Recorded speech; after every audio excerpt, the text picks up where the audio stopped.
Hello and welcome in. It's Off the Bench. Happy Friday. Stay warm. Go get some salt. Go to the grocery store. I went to the grocery store last night. Apparently I was too late. I've never seen a grocery store out of things like bananas and bread and eggs and yeah. So I went too late. So hopefully you guys got grocery because we got a big storm coming in. Got a big storm coming in this weekend. Should hit tomorrow afternoon. So be sure to stay warm. Stay home. Bundle up. We're going to have football this Sunday. We're going to have college basketball all Saturday. It's going to be a fun little weekend. Just, stay home and cozy up next to a fire. But let's have a great Friday. We have a great show for you guys lined up. Clay Snowden will be on at 10:30 today to talk about the Cincinnati Reds. We'll actually talk some baseball today. As there will Eugenio Suárez, Austin Hayes, rumored the Reds are interested. But, as we know, their TV contract, the money is a bugaboo. We're going to preview kind of the NFL Conference Championship and talk about, Jesse Minter just got hired to the Baltimore Ravens. There's obviously a lot of big NFL news coming on. Stone Shields, my esteemed producer, the handsome as always, Michael Stone Shields. Stone, how are you on this lovely Friday? Doing great, Raider. Happy to be here. We'll end this week with a bang here with a great Friday show. The best athlete in the world returned to action yesterday, so that was cool seeing Scotty Scheffler back out on the course. I know you were fired up about that. But, yeah, lots to talk about. AFC Championship, NFC Championship, Reds. Clay Snowden's on the show. He's a Reds guy, so he knows how to tell time, and we're really looking forward to that. Damn.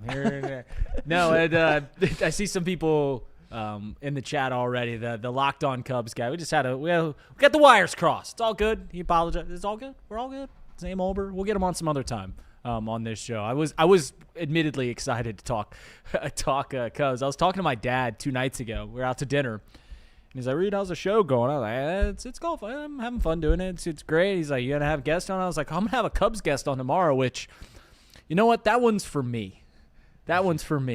And maybe when you do selfish things, bad things happen. Because the one for me didn't fall through. But we have a great show for you. Clay Snowden will be on at 10:30. You mentioned the greatest athlete in the world, Scotty Scheffler's back in action. For a second, I thought you were talking about me because Friday on my little bike, my little indoor bike where I can do races. Friday is my race day. Yeah.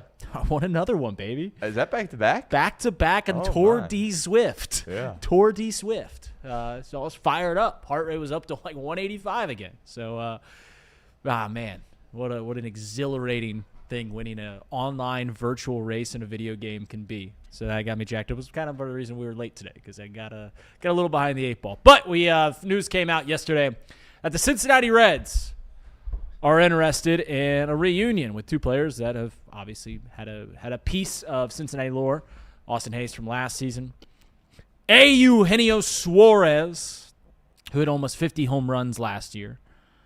The Reds are interested in him. And the Reds fans have been clamoring all offseason because of the way that the season unfolded last year, because of how it's appearing to look going into this year.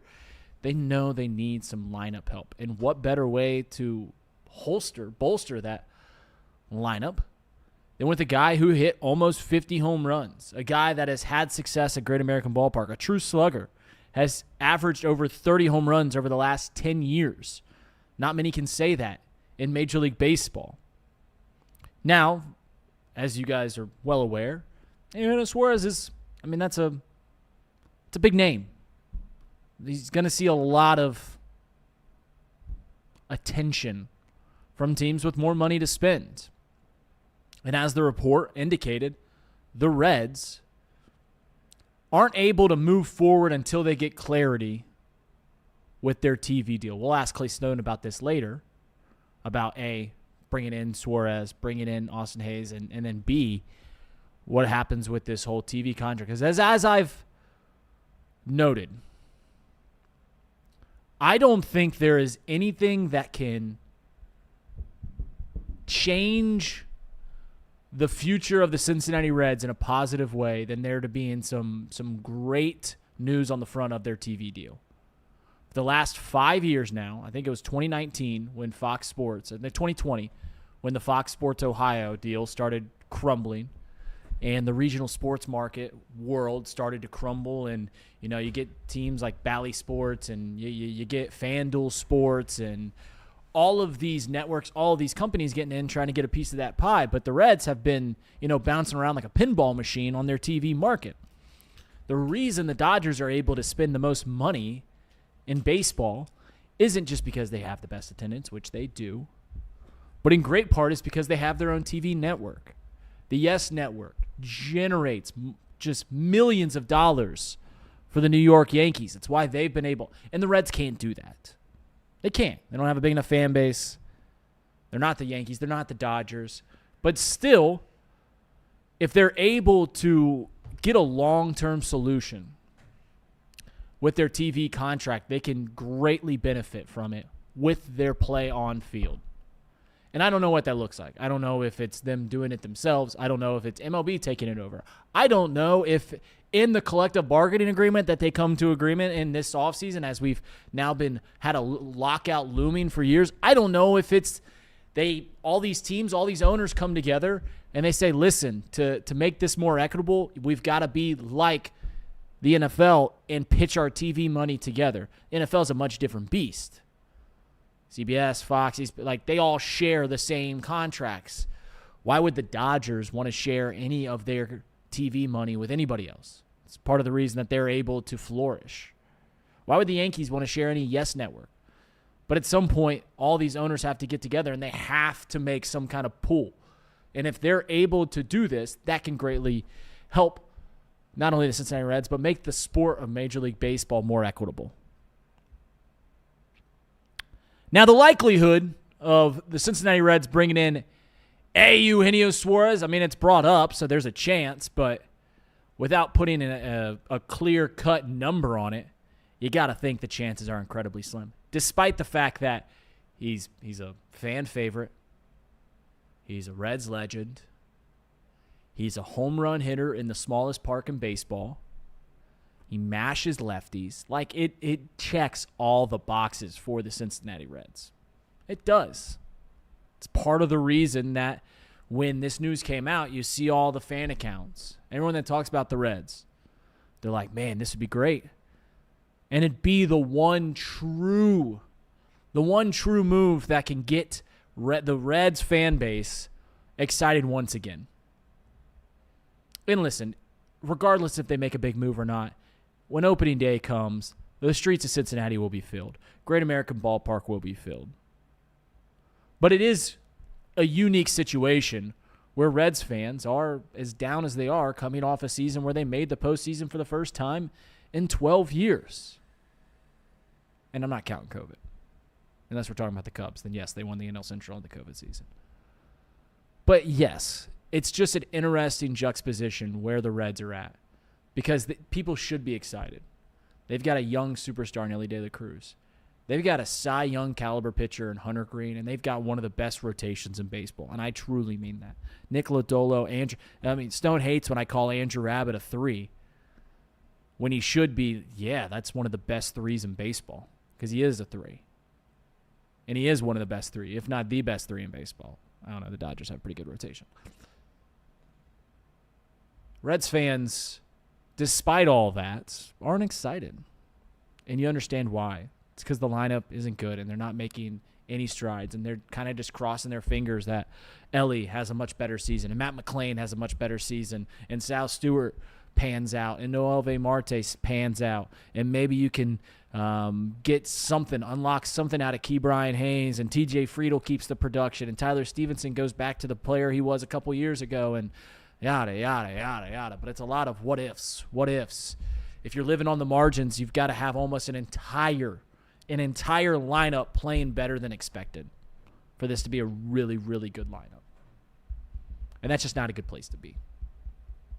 Stone, as a Reds fan, it's got to be excited when the Reds are linked to a guy like Eugenio Suárez for multiple reasons. One, he's a former Red. Two, he fits the team. He fits the ballpark so well. You put him right in the lineup, and that works. You get a middle of the order that has Sal Stewart, Eugenio Suárez, and Elly De La Cruz. That's a pretty good middle of the order. But I think we know that it's more likely than not that he's not a Red. I got no interest in him coming back. Really? I don't want to see him back with the Cincinnati Reds. No. How come? He's getting up there in age. Certainly, at some point, he's going to fall off a little bit. He doesn't bring much of anything for you in the field. You already have a guy that can lock down and play third base. Could he learn to play first base? I know he played a few innings there last year, maybe, but he was probably just a DH, which, I have been saying it'd be nice if the Reds had an actual DH. He would be. He hits bombs. That's true. 49 nukes last year. That's positive. Nobody sniffed that on the Cincinnati Reds, but the on-base percentage is sub 300. Don't love that. I think about the way his career ended here in Cincinnati with just strikeout after strikeout after strikeout, and I'm looking at this team and I'm going, can they afford just to bring him in without moving any other pieces around? To me, you're going to have to trade either a Tyler Stephenson or a Brady Singer in order to get him in, and I got no interest in doing that. So, I don't really have any interest in bringing him back. And really? It kind of That's shocking. Yeah, but in a lot of ways it kind of reminds me of the Bengals, how it's like, we were all frustrated with running it back and bringing the same guys back and maybe bringing Brian Callahan back. Like, how great was it when Geno was here? Hey, he's a nice guy, good vibes only, talking to Jim Day. But, did you win a ton of games with him here? No. So, yeah, I think, I appreciate the heck out of him. It sounds like I'm just banging on him. You said Reds legend. That might be a little extreme, but he was a solid player here in Cincinnati. Fan favorite. I think that's fair until he went on that strikeout run to end his tenure here. But just the way this team is organized and, the money in which they have or don't have, to me, a guy like Geno, that's a mistake. To be fair, you said they didn't do a whole lot of which you're not entirely wrong. His final year in Cincinnati, they won 83 games. Last year, they won 83 games. So he's been as successful as the Reds have been over the last 12 years. That's really interesting. And I get it. Listen, he's going to be 34 years old. He does strike out a lot. I know you're a big average guy. There's a I said on base percentage. You did? No, that is certainly alarming. And as we've known, the greatest when it comes to hitters and talent and what they're able to bring, the greatest attribute you can have as you age. This is why guys like Joey Votto was really, really good into his late 30s. The greatest attribute you can have is having a good eye, is getting on base, walking quite a bit. It's why a guy like Juan Soto, he can be completely inept in the field, and he probably will be in a few years. He's, 26, 27 years old? But he will be playing until his late 30s because he just walks so much. That's why why Joey Votto was so good. And Eugenio Suárez doesn't. And one of the first things that go when you get older is your power. Now, you're playing at Great American Ballpark. And when you're talking about power hitters, there's a short list of better power hitters over the last 10 years. We mentioned there's very few guys that have averaged over 30 home runs over the last 10 years. And I'm looking at Eugenio Suárez, so I'm a little baseball stat school here, Stone. I've mentioned this stat before, OPS plus, which is they take OPS, they put some factors into it, and by factors I mean like what home ballpark you play in, like where you're playing. So like guys at Coors Field are graded much differently than a guy like Petco Park or Comerica Park, which are much bigger baseball fields. Guys at Great American Ballpark are graded bigger, better, or differently than Comerica Park. So OPS plus, an average hitter is 100. Last year, the best Reds hitter, according to OPS plus, was Elly De La Cruz. He came in with an OPS plus at 109.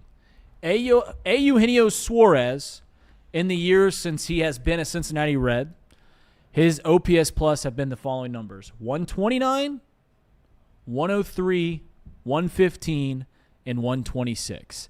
I.e., out of the 4 years he's been gone, he would have been the best hitter on the Reds last year in 3 out of the 4, and even his worst year was still a really good hitter. That was the 103 season, which he did lead the league in strikeouts, but he still hit 25, almost drove in 100 runs, hit 22 home runs, and that's at Arizona, where I apologize, that's at Seattle, which is a tougher place to hit in a lineup that really wasn't good, so you can't feast off of kind of momentum, as we know those things kind of domino effect on the way down. It's easier to hit in the Dodgers lineup than it is to hit in, say, the Buccos lineup, just because there's going to be people on base, you're putting pressure on the pitcher, all those things considered. I was shocked that you wouldn't want to. Listen, I don't know what kind of deal it would be. I guess I didn't see if you can get. a 4 or 5 year deal. Of course not. You don't want Eugenio Suárez playing here when he's 40 years old. But he's an immediate impact. He's an immediate impact to this lineup. Something that really no one else on the market can bring. And it could be, I could see the dangers. It could be an absolute flop. Mike Moustakas, Jeimer Candelario, name them. But Eugenio Suárez would be a big thing. But as I mentioned earlier, I don't know how, and in fact, I know that it's more likely than not that he's not gonna be a Cincinnati Red next year, especially when they're waiting around to see the TV market stuff. Because, listen, the Reds got to figure that out. Baseball needs to, not just the Reds, baseball needs to figure that out because it's bleeding these smaller market teams dry. They can't move forward, and we're going to continue to see teams like the Dodgers and the Yankees and the Red Sox that have really lucrative TV deals. Really folded. Hopefully my Cubs can figure out Marquee Sports Network because that thing's a sinking ship. All right, few minutes here, and we'll go over some NFL topics before Clay Snowden comes in. And there's two things I think could probably buy the time till Clay Snowden comes on at 10:30. That's Stone I want to ask him. These aren't buy or sells, but we haven't had a name for this thing, so we'll call it rank these. Rank these. Rank these three, Stone, based on who can cement their legacy the most. Like, who's got the most at stake for their legacy these coming weeks? Sean Payton, Sean McVay, or Matthew Stafford? Yeah. Rank those three. Who's got the most at stake in terms of their legacy? I think clearly one is Sean Payton to me.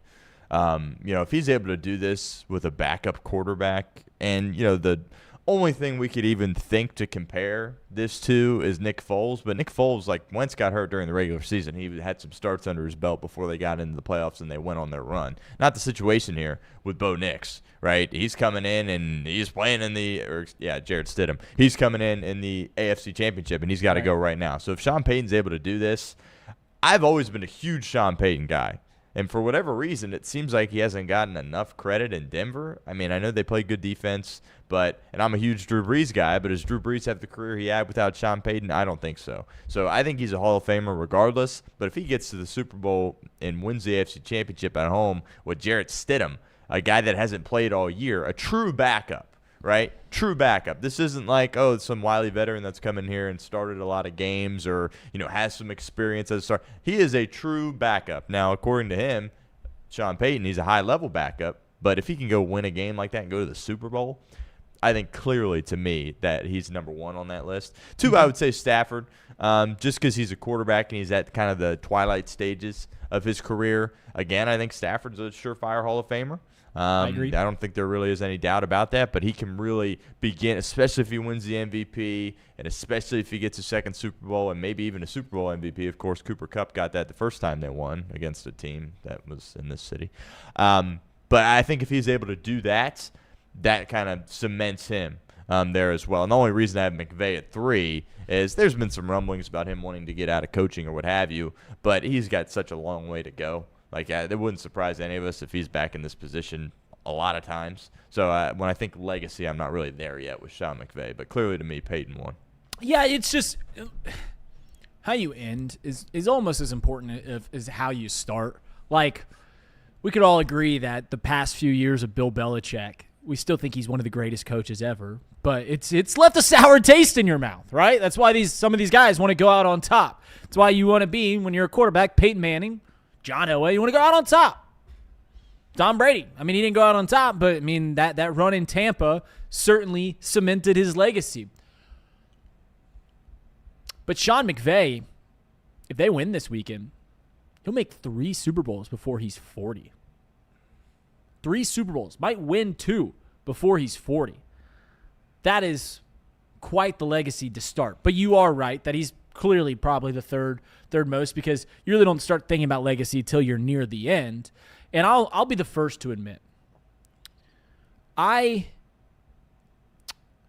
discount Sean Payton he's clearly a great coach. What he did in New Orleans is great, but there was a lot of lean years. You had one of the greatest passers ever in Drew Brees. He won a Super Bowl with him, but there was a lot of years where they were mediocre. They were really good a lot of the time, but a lot of years they were mediocre. And now we kind of understand, man, that was a terrible franchise to begin with. So you can't blame Sean Payton all too much, but you're absolutely right. If Sean Payton can go to Denver, take over that team in the current situation in which he took it over, where they had more dead money than anybody in the league. They had just a blisteringly bad contract with Russell Wilson.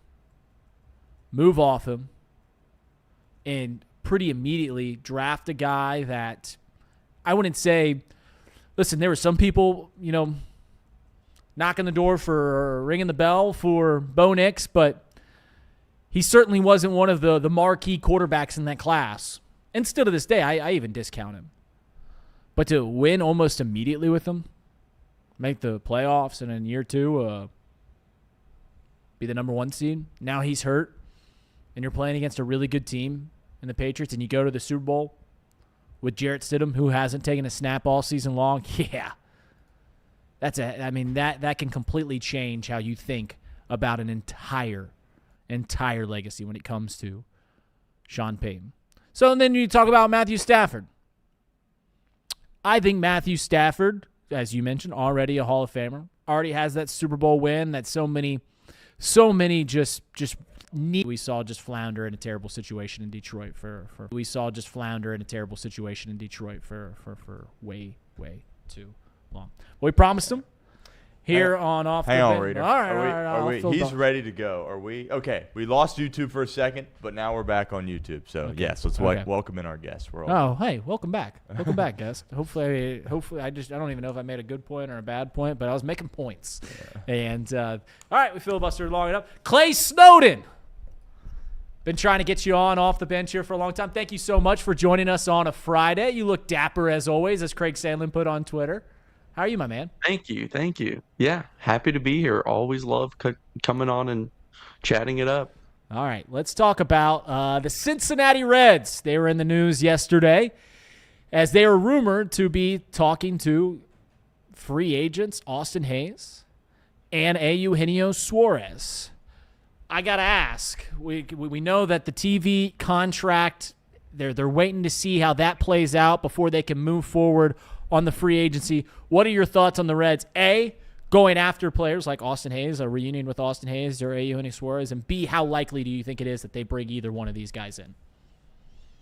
I really like the idea of it. And what I particularly like about Suarez is it fills a need of power. Like, no, he won't hit for a high average. No, he won't play great defense. He's likely first base, DH, but he fills a massive need for power. And it's power that you can predict. It's 30 home runs. You know what I mean? It's not like fringy. Maybe he gets to 22 home runs. Like, you know what you're getting. Hayes, I think we saw it last year with him, and it's to the point where it's like he's a solid major leaguer. He's not going to raise the ceiling, but he's going to make the depth better. And now we're not talking about J.J. Bleday as like the savior who has to come in and save the Red season. Like, I don't like that plan at all. So to me, I like both. Now, the money side of things is where it gets interesting, because this TV deal, we really don't know what it will ultimately look like or how much money. But what we do know, moves are being made or not made based off that TV deal, which honestly, and I'm not trying to defend ownership here, it makes sense. Like, that's a humongous part of the money that they have coming in. But it's really scary as a fan to think, just how I'm going to watch the games is going to impact the entire way that this roster could be finalized. You're right. It does make sense. Like, listen, think about your own finances. Are you going to go buy a car when you're not having any income? Like, are you going to go buy a car when you don't have a job? No, you're not going to do that because it can put you in a bind. So how critical do you think it is for the Reds to figure out a long-term deal when it comes to their TV contract? And what is, like, do you have any insight? This might not be your expertise, but do you have any insight on what that could look like? I think it's such a moving target that no one outside of people in those conversations has a true insight of what that could look like. Think about how you watched games 10 years ago, 5 years ago, now and how much has changed, how much has gone on MLB TV and the MLB streaming apps. And we were on Fox Sports, then it was this, then that, and that. It's a moving target that's constantly evolving. So for me, I don't know what it looks like. I think allowing MLB to have the rights and putting it on the MLB TV streaming site, which has, the Roku app and Mhm. all of those different things, I think that's probably the most likely scenario at this point. But somebody could swoop in and rework a deal. How often are we seeing these deals kind of fall apart quickly, though? Mhm. It's a massive issue. No one really knows what to do with it, and streaming's evolving so quickly, and it's obviously not pairing up with the same type of value. So I think your guess is as good as anyone else's as to what could happen. Do you think that there's a possibility when they get together, obviously the lockout looming next year, CBA, all that stuff? Do you think there's a possibility in which the MLB somehow adopts kind of a style where they do have to profit share? Like, part of the reason that the Dodgers are able to do what they do is because they make so much money off their TV deal. Part of the reason that the Yankees do what they can do is because they make so much money off the YES Network. Do you think that there's a possibility in which the MLB, those teams that are at the top of the sport got to go, all right, we're willing to pony up some money to the rest of the sport for the good of the league? Do you think that's a possibility, or do you think those guys will just tell the small teams to kick rocks? Um, they probably should tell the small teams to kick rocks. It's not Sure. their issue. Right. But at the same time, people often try to compare real life scenarios to baseball and baseball economics. We can't. How can we? We're talking about the 0.01%. Mhm. We're talking about millions and millions per year. We can't compare it to jobs like you and I have. That's just unfair. So for me, it's at the end of the day, it's still an entertainment product. And if that falters, the entire league falters. So I do think a revenue sharing of some capacity or some, whatever they want to get creative with does make the most sense. At the end of the day, it's really difficult for teams with this much variance and how much they can spend to be on the same playing field. And I know we hate to say that, we hate to hear it. Salary caps are in other sports. I'm kind of back and forth on how I feel about them in baseball, but they do work in other sports. And people that say it really limits the player's earning potential, go look at NBA contracts and tell me why Bradley Beal's making 60 million and if he's worried about his earning potential in a salary cap sport. Um, so there's pros and cons to all of it. At the end of the day, there's going to be huge changes in 2027 in the CBA. I don't see any possible way where a small tweak here, a small tweak there, and we're just playing ball. I don't think that's any, maybe 1% chance of that happening. I think there's going to be sweeping changes. Okay. Let's talk about the Reds. What grade would you give the Reds off season thus far? Let's see. I think it's perfectly okay. It's kind of what they've usually done, right? It's you get a couple of guys who their name, as the common fan knows. Oh yeah, I've heard of that guy. Couldn't really tell you too much about him, but here he is. And I will say, like, the additions in the bullpen, I like those additions. I think that the bullpen is pretty good. I don't think it's great. I think that they have to have someone like Connor Phillips or, you know, there's Zach Maxwell, whoever kind of step up and kind of claim a bigger role or more impact role. But the offense, I mean, we're looking at the same offense as last year with a tweak here or a tweak there. It's not enough of a difference for me. I think that there has to be something else. When you look at good teams, they have a number of players, even if it's two, three, four players who have that 120 WRC plus upside and higher. And I don't see that with the Reds right now. I mean, Sal Stewart could get there, and Ellie De La Cruz should get there. And at the end of the day, I don't feel like they're guaranteed to be that level as the standard quite yet. And if that's not something that the Reds can afford to do, then you have to find another way to produce runs. And maybe that's signing someone like Suarez who brings something you Mm-hmm. don't have, which is top-notch power. But as of January 23rd, I'm looking at a C off season, which is average. Everyone thinks C's bad. It's average. I think they've done average. As someone who had a 2.7 GPA in high school, C's rock. C's get I, degrees, as I've they been say. saying that C's not bad line for a while now. It's not. No, it's not. One thing that you said is you're looking at the same lineup as you did at the end of last year, or what the Reds had last year. And some people might even argue that it could be worse. Like if you don't bring back Austin Hayes, Gavin Lux is gone, it might even be worse. I mean, you get guys like Sal Stewart that's going to get a full season of swings. You got to anticipate that Matt McLain's going to be a better player this year, at least with the bat. So there's reason for improvement. Do you think that the Reds, they clearly still have some time to make an impactful signing? Do you think that they will? Or do you think that it's mostly done where this roster that you're currently seeing is what the Reds are going to throw out there? I don't think the Reds have made many impactful signings in recent history. I mean, when they have forfeited the money for a bigger player, it's, not worked out for them. However, where they've been able to at least find something is in trades, and I do think that's their best path forward is through a trade. You have a number of players on the 40 man right now that I think could be moved with some value. And there's, even prospects. And at some point, you're going to have to either sign players or trade prospects in order to improve at a quicker rate than hoping you draft well, develop well, hoping they line up, hoping they all have ARB years within the same 3-year span before they get traded. Like, that scenario of all lining up is a difficult one to see it work. So if you're not going to sign bigger free agents, then I think you have to trade. And I think that the Reds should be willing to trade more because they've stockpiled kind of in the rotation and whatnot. So, I've said that Tristan Casas is a player that I'd like the Reds to take a chance on. I know he's been injured a lot and hasn't been great, but that's a ton of potential, a ton of power, and I think you can get him at a discount right now. There's a few other players that, we could talk all day about names and if they fit or not, but I'm trying to find a player that the Reds would be willing to give up what it will take based on historically what they've been willing to give up. Do you think the Reds roster is good enough right now to make the postseason?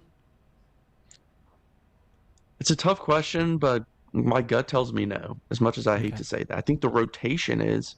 Sure. Now, they snuck into the playoffs last year, right? They just got in, and that was the best we've seen this rotation. A lot of career years out of those guys. So just not even my own opinion, just statistically speaking, kind of leveling back out to the mean. And yeah, Chase Burns will play more, pitch more. And well, how will that change the levels? But to think that they can repeat the pitching performance to the exact standard it's just hard to do. I think they'll be within, I was about to say standard deviation. I'm getting a little too far here. Yeah, you get. But I think they'll be within the realm of it.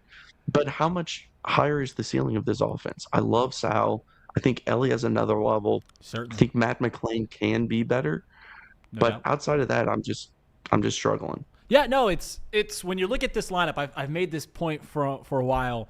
Reds fans, guys that are really excited about a guy like Eugenio Suárez come in and it fits, but we know that if the Reds want to take that level to where they could actually contend, it's got to come from inside. Like it's always going to be that way. It's always going to be that way. Ellie De La Cruz has to be an MVP talent. Matt McLain has to be a perennial all-star. Sal Stewart has to be a great. So like these things have to come from inside. So if the Reds want to take a significant leap forward offensively, it's going to have to come from the guys that are already on the roster. You can look for help from guys like Suarez. You can look for help like a platoon with Austin. Like that can help, but it's got to come from internal. All right, so that being said, who are some players this year that you are excited that could really pop?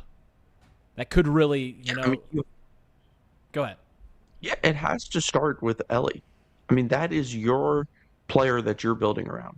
And if Ellie cannot raise his game to another level, hit for more power, and hopefully get back to stealing more bases, then this team has a hole in the middle of their lineup.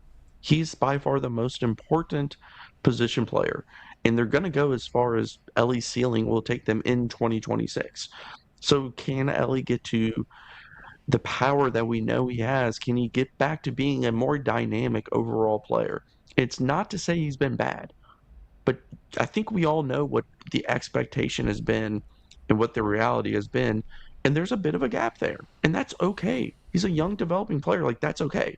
But he's got to shorten that gap or surpass it this year. I think you also look at, we talked about Sal Stewart. I think he's been discussed enough. But when you look at some of these players on the fringes and you think, what could Noelvi Marte be?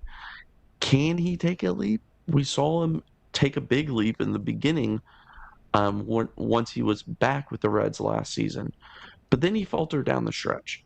Is that someone who just hasn't played much and was getting tired at the end of the season? Or is this kind of leveling out to the type of player he'll be? I have a good feeling about Noelvi Marte and what he can be in 2026. And, the last guy that I'll talk about is Chase Burns. Is he going to come in and show absolute electric stuff and raise the ceiling to, oh my gosh, this rotation looks incredible? They've got multiple frontline starters. Or is he going to struggle some? And now we're talking about that fifth spot, or an injury pops up and you start to get a little bit worried, and you're tapping into that depth early. So I kind of see those three with Sal Stewart, Noelvi Marte, four, and Chase Burns and Ellie being kind of the catalyst or what could anchor this team a bit. Obviously, the Brewers won 97 games last year. Cubs won 92. Buccos even made a few signings. Where do you think it all shakes? Like, if you had to guess, if you had a crystal ball of how this NL Central kind of shakes out, is this the year that the Brewers finally take a step back? Are the Cubs as good as they appear on paper? Are the Buccos finally going to take a step forward? Because the Buccos kind of have a similar trajectory to the Reds and how they're built. How do you think the NL Central kind of shakes out this year? Yeah, I think that the Brewers have earned the right to have us not say anything bad about them. Fair. And I Fair. know that sounds like a joke, but it really that's isn't. fair. Like, every year we come on here and we say stuff like, so and so, got traded, they didn't sign, they have this guy, and they win 90 plus games. So I think they're fine. I think the Cubs have improved. And the thing that's scariest about the Cubs is they're going to be willing to do whatever it takes if they falter, or if Matt Shaw doesn't make the potential here or there. Like, they will make the in-season move that I don't think the Reds would make. So I think that the Cubs are better. They've had a better offseason, and they have the power and will to make the in-season move if the offseason moves weren't enough. And I think that's what separates them. The Cardinals, I'm not too worried about. They're somewhat of a rebuild mode here. And the Pirates, I do like their offseason. I really do. And I like a couple things that they did last year as well. I think that they're on a track to getting better. I think that they're still short. Now, they could sign Suarez, and that would be a great fit for them. Could you imagine if we took their third baseman, Brian Hayes, and they get Suarez? That would be something. But overall, I do think that they're better, and they're going to get Jared Jones back in their rotation this year. I would lean with the Reds over the Pirates still, but it's closer than I'd like to admit.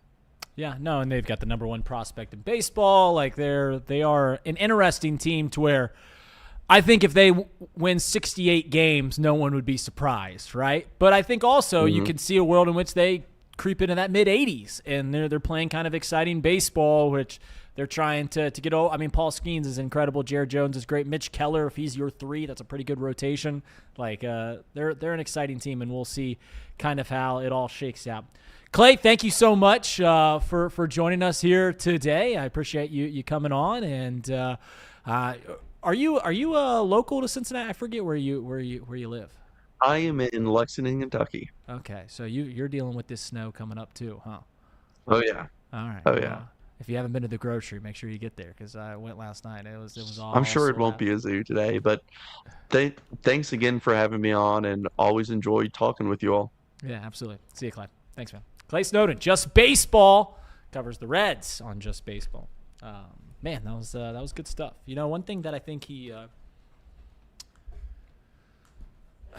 I feel like we're shy of saying it. Well, some are, some aren't. When we talk about the Reds, is Elly De La Cruz is phenomenal. He's a true superstar of the game. He is a guy that we know. I mean, he turned down a $300 million contract. Think about how good you have to be at your job to turn down $300 million because he knows that in due time he'll get more than that.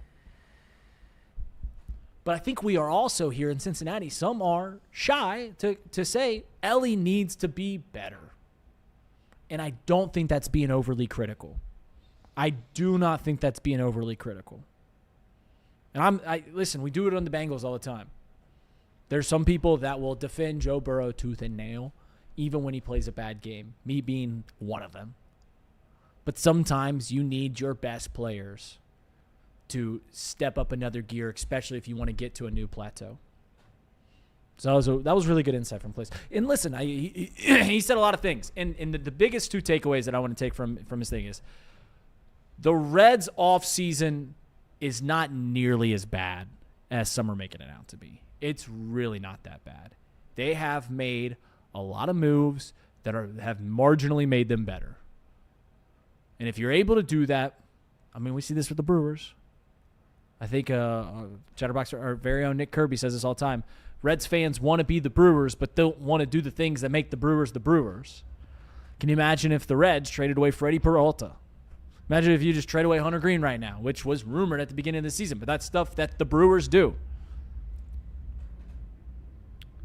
So they've made small, marginal acquisitions to make their team better, but it's still just not enough, and I think they still need to greatly impact it. And we'll see what happens with this with the CBA, because I think Clay also brought up a really nice point. There's no reason, absolutely, and one of the striking things that they're going to be talking about in the lockout next year, presumed lockout, the CBA agreement, is revenue sharing. And there is no reason why the Dodgers and the Yankees and the Red Sox and the Cubs should have to do a revenue split with the rest of the league. They shouldn't. Or at least they don't deem that they should. But at the end of the day, it's a entertainment product. And when half your league isn't viable because of the way that your league is currently set up, that's not very entertaining. So it's a rising tides raise all ships kind of thing. Final 10 minutes of the show here, and we're going to get back to the NFL. So thank you so much to Clay Snowden for coming on from Just Baseball. That was awesome. Love talking with him. All right, so I asked you before we brought on Clay about whose legacy has the most to be cemented. Yesterday, the Baltimore Ravens announced that they have hired Jesse Minter, Mount St. Joe's legend, formerly the DC, down there with Harbaugh, and Michigan. He's one of the young names that we've been talking about for a long time, and it seems more in line with what the Ravens have done. So we know Minter's going to Baltimore. We know John Harbaugh's in New York. We know Kevin Stefanski's in Atlanta. We know Robert Saleh's in Tennessee. Did I name all the ones that have been hired thus far? We don't know the Dolphins head coach. Correct. Hafley. Okay. Yeah. We got Jeff Hafley down in Miami. Yep. Cardinals have not made a hire, right? Correct. And Browns haven't. So Correct. There's still a few. Out of the names that we just mentioned, so Saleh, Hafley, Harbaugh, Minter, Stefanski. Yeah. Who do you anticipate will have the most success in year one? The easy answer is Jesse Minter because that roster's already there. But do you have a more unique pick, or are you going with chalk and saying, it's Jesse Minter? No, I'll go Harbaugh here. I think he's going to turn this thing around in New York very quickly. And you look at that division, too. The Cowboys are the Cowboys. They're not going to go belly up, but they're going to win 10 games max, 11 games max. I think the Eagles are regressing a little bit. That's still a very, very talented roster, but we don't really believe in the head coach, and the quarterback showed some issues, and the Commanders might have a promising young player in Jaden Daniels, but they appear to be kind of a mess around that. I think Harbaugh's going to come in and get this thing cleaned up immediately for the Giants, and I don't know, obviously the odds aren't out at this point, but I would be willing to place a wager on the Giants making the playoffs next year. Really? I think he'll go in there, and I think he will get it turned around very, very quickly. And, it's funny because this lack of postseason success that we've seen in Baltimore, the narrative kind of shifts. It's crazy how impactful recency bias is when talking about this league, but Harbaugh is absolutely the real deal. There's pieces there. There's a young quarterback in place, and I think he's going to come in and get this thing cleaned up very, very quickly. Yeah, no, that I mentioned how interesting the AFC West is going to be next year because obviously the Chargers there, Jim Harbaugh, Justin Herbert. Obviously the Chiefs, Andy Reid, Patrick Mahomes, Bo Nix and Sean Payton. And then you're going to have Fernando Mendoza and whoever the Raiders. Like, that's intriguing. The NFC East, one of the marquee divisions in the sport. There's a lot that could happen there. I mean, the Cowboys were much better than we anticipated. The Commanders went to the NFC Championship last year. And, they got Jaden Daniels, and I think that it wouldn't be I don't think it would surprise many if they're a really good team next year. The Eagles are still loaded. And then you bring John Harbaugh into it with kind of, as I mentioned, I like saying this. I don't know why I like saying it so much, but they got the bones of a great franchise. They got what you perceive to be a franchise quarterback. They've got a good wide receiver. They've got a good left tackle. They've got a good defensive line. That's good bones, right? That's what makes a great team. And now they bring in a head coach. So, yeah, I'm going to take the easy road. I'm going to say Jesse Minter will have the best. If we're just grading it off wins, like who will have the most regular season wins, the easiest answer will be Jesse Minter just because he's walking into. I mean, obviously we got to see what happens with the Bills. But out of the guys that have already been hired, Jesse Minter is the easiest answer just because he's going to have Lamar Jackson. He's going to have the Ravens. They're going to win 9 games probably at the minimum. Can Harbaugh get up into the 10 range? Harbaugh's going to be very successful there in New York. I think all of these hires thus far, like all the hires that have been made, I think are good hires. Like I don't look at a single one of them and think, oh, that's a bad move for that team. Ravens bring in Kevin Stefanski, 2-time coach of the year. Jeff Afley, he's won as a head coach before at a really tough place to win in college. And now he had success in great. Like he's gonna do all right down there in Miami. Robert Saleh was surprised that he went to Tennessee, but still, I think Robert Saleh is a great coach. It is interesting that now all of these coaches, I mentioned this before, Jesse Minter, DC, John Harbaugh, you like to say special teams, defensive guy. Special teams. Hafley, defensive guy. Yeah. Saleh, defensive guy. It feels more and more like where the last decade to even a decade and a half, offense kind of ruled. It seems like we're getting that counter punch where teams are kind of pushing onto the defensive side of the ball. And I've asked you this before, and I don't know quite how to craft this question into a new way that we can converse this, but do you think that's a sign of just where this sport is heading to where, all right, now we're going to get back to, early 2000s football where running the ball and defense is going to rule the league? There's always going to be trends, right, for a couple-year time period. And what's the phrase? Everyone says it's a copycat league. I think these teams are looking for their next Mike McDonald because what he's doing in Seattle right now is absolutely unbelievable. And that's why you see the hire with Jesse Minter, and that's why you see the hire with Jeff Hafley there as well. So I think, 5 or 6 years ago when, Mahomes was really coming into his own, Josh Allen was doing great things, Burrow was getting hot. It certainly seemed like the whole thing was, you got to bring in an offensive play calling guru to come in here and help. And this year you're seeing that, defense plays a huge role in winning football games there as well. So there will always be ebbs and flows with the league. But I think the catalyst here in this situation is absolutely Mike McDonald because what he's been able to do in a couple of years is tremendous. And that operation in Seattle, top to bottom, is incredible. And their GM, John Schneider, deserves a heck of a lot of credit because he's doing a great job. Yeah, no doubt about it. Yeah, it's yeah. I guess I just don't know. Like it's pretty clear where we're at in this league. It's just Mike McDonald finally kind of bucked that trend because everyone, once the Kyle Shanahan, Sean McVay stuff went down, everyone's like, all right, we need this. We need this offensive guy. Then Mike McDonald comes around. Look at the conference championships this year. It's offense versus defense, offense versus defense. Sean McVay versus Mike McDonald. Or Mike, I keep saying it. It's Mike McDonald, right? Yeah. And then it's Mike Vrabel versus Sean Payton's offense versus defense. So it could be for the soul of the National Football League, this conference championship. We kind of broke down the games yesterday, but we'll do a few by ourselves here in the waning minutes of off the bench here in the final 5 or so minutes. Buy or sell? We were just talking about him. Jesse Minter's a great hire for the Baltimore Ravens. Sell.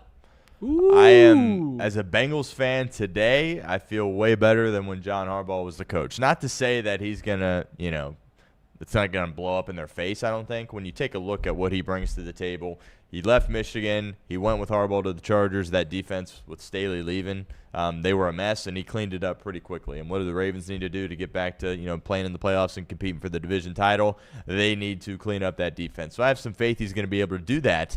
But now all of a sudden you're starting to burn through some coordinators here offensively with Lamar Jackson. No Todd Monken. They had Greg Roman previously to that. So that hire that he makes is going to be huge. And I look at the Baltimore Ravens as an easier opponent today than I did when John Harbaugh was the head coach. And I get it. The past few years they've come up a little bit short. But this narrative around John Harbaugh, this guy's the real deal, and you moved off him, and you're bringing in a guy that's never been a head coach before. So I think they're rolling the dice. The whole thing at Michigan, he had his hand in that, all right? And I'm not an Ohio State fan. I know you're not either. But all that Michigan stuff, that's just a mess, and that's a complete embarrassment, actually. And he had his hand in that stuff too. So the fact that he's going to be lining up against Cincinnati 2 times a year, I'm licking my chops a little bit. I don't think it's a great move from Baltimore. Man, I wish we were doing this show together during when that Michigan stuff was coming down, because you want to talk about something that – I don't mean just the sign stealing, because I thought that got I'm not ticked off about that. That's football, but some of the other stuff is just ridiculous.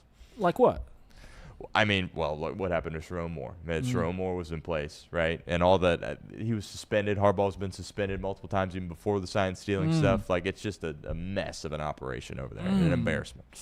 And Minter was there. You seem like not a go blue guy. You don't seem like a man of Michigan.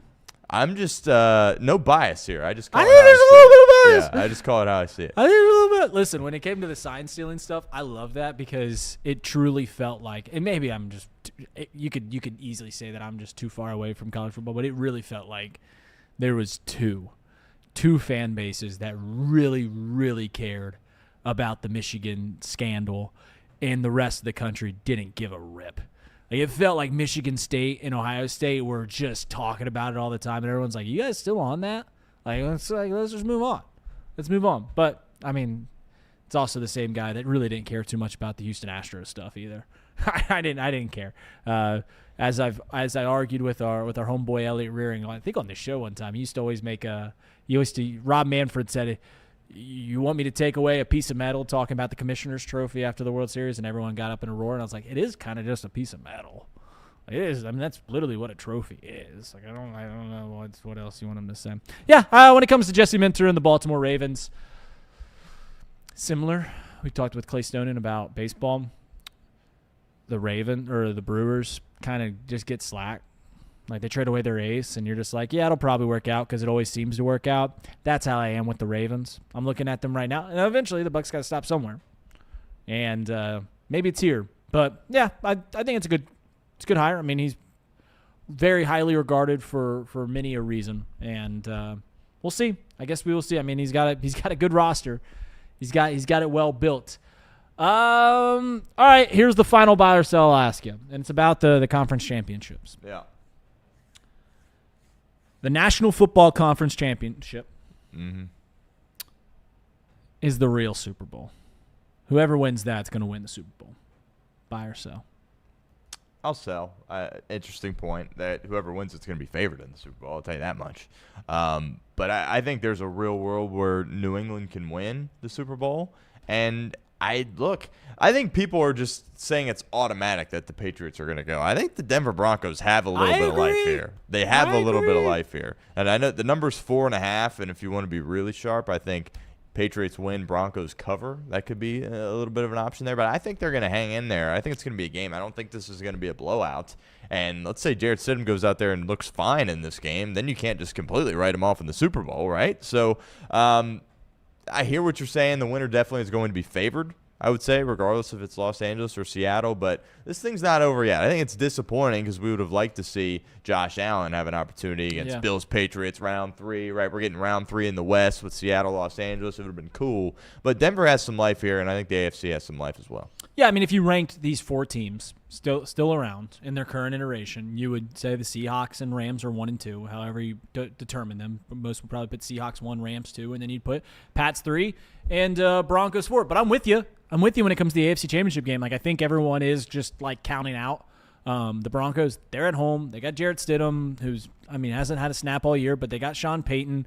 That team can kind of ham and egg their way to a win out there in Denver. I will say this. I think the Broncos are viable this Sunday. I really do not want them to win. I really do not want the Broncos to win this Sunday, because if that's the case, then the Super Bowl will just take a big hit in how much it interests me. Like watching Jarrett Stidham against the Seahawks or watching Jarrett Stidham against the Rams.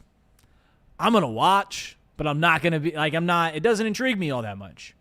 Drake May and the Patriots, Drake May in second year making the Super Bowl, like that's way more interesting, whoever they play. So while I think the Broncos have a real chance of winning this thing, I pray they do not. I pray they do not, because I quite simply don't want to see the Broncos and Jarrett Stidham play in the postseason. And I know that a lot of people are soured by the Patriots because it's because of the dynasty, the 2-decade-long dynasty that they had with Tom Brady and Bill Belichick. So they're like, I don't want the Patriots in it. And it's also intriguing to say, like, I want the backup. What a great story that'd be. But, man, that would just – in terms of Super Bowl, like if the Seahawks are playing the Broncos with Jarrett Stidham, I'm like, really? So I think they've got life. Broncos got life, but, man, I pray that they do not win. I don't have a feel on that NFC game. But, man, I hope that I'd probably take the Broncos plus 5.5 or whatever the spread is. I think it's 4.5. 4.5, yeah. 4.5. I think I'd take the Broncos 4.5. But man, oh man, I hope that the Patriots win, because I do not want to see Jarrett Stidham in the Super Bowl. Stone, thank you so much for being here. Shout out again to your mom. I looked at the little gift she gave us, and that was so cute. Those clothes were oh so cute. And you know what? I was getting some flack yesterday in the chat. I whooped Crown Molding's tail last night. Whooped its tail. All hung up. The nursery is 95% complete. We're ready to rock, baby. We are ready to rock. She's still like 3 months. She's like 37 weeks, so we got like 3 weeks away from it. I'm hoping that we don't have an early one this weekend when the snow's coming, because that'd be a tough one. Yeah. That'd be a tough driving all the way down to Cincinnati to have that baby. But Stone, have a great show here. Did you get a 30 on your ACT? Is that real? Yep. Wow. Look at you. I told you that? Yeah. 2.7 GPA. Yeah. I ever told you my class rank? You have. No, out of 116, I was 101. Yep. 116. 30. That's absurd. That's why I got into college. It's why I got good scholarships to get into college. I didn't know the deal. Jacob Tissett of formerly of Chatterbox. He told me that if you got a 30, you get into Alabama for free. Like something along those lines. Free. I knew they gave out a lot, but yeah, maybe I don't know. He said something like that. And I was like, man, I wish I would have known that. I mean, yeah, come on here. But yeah, that's true. Well, I might have. I'm old enough. I'm almost 30 years old. I'm old enough to admit this. I might have been taking PEDs for that ACT. Oh. Might have been taking PEDs for the ACT. So yeah, I'll never forget getting that test back, and my GPA was 2.7, and you get the score back and find out that my dad's like, "Do you want to take it again?" For what? What am I gonna get better? Like, I could have done better in a couple of grades, but like, I get a 30. Like, what's a 31 gonna do as opposed to a 30, or a 32 as opposed to a 30? Like, my GPA is 2.7. Like, it is what it is. Like, I'm maxed out. I'm maxed out right now. Yeah. So see you guys. Stay safe this weekend. I'll see you on Monday potentially. I don't even know if we're gonna. I don't know. See you guys. Stay warm. See you. Have a great show, Stone.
All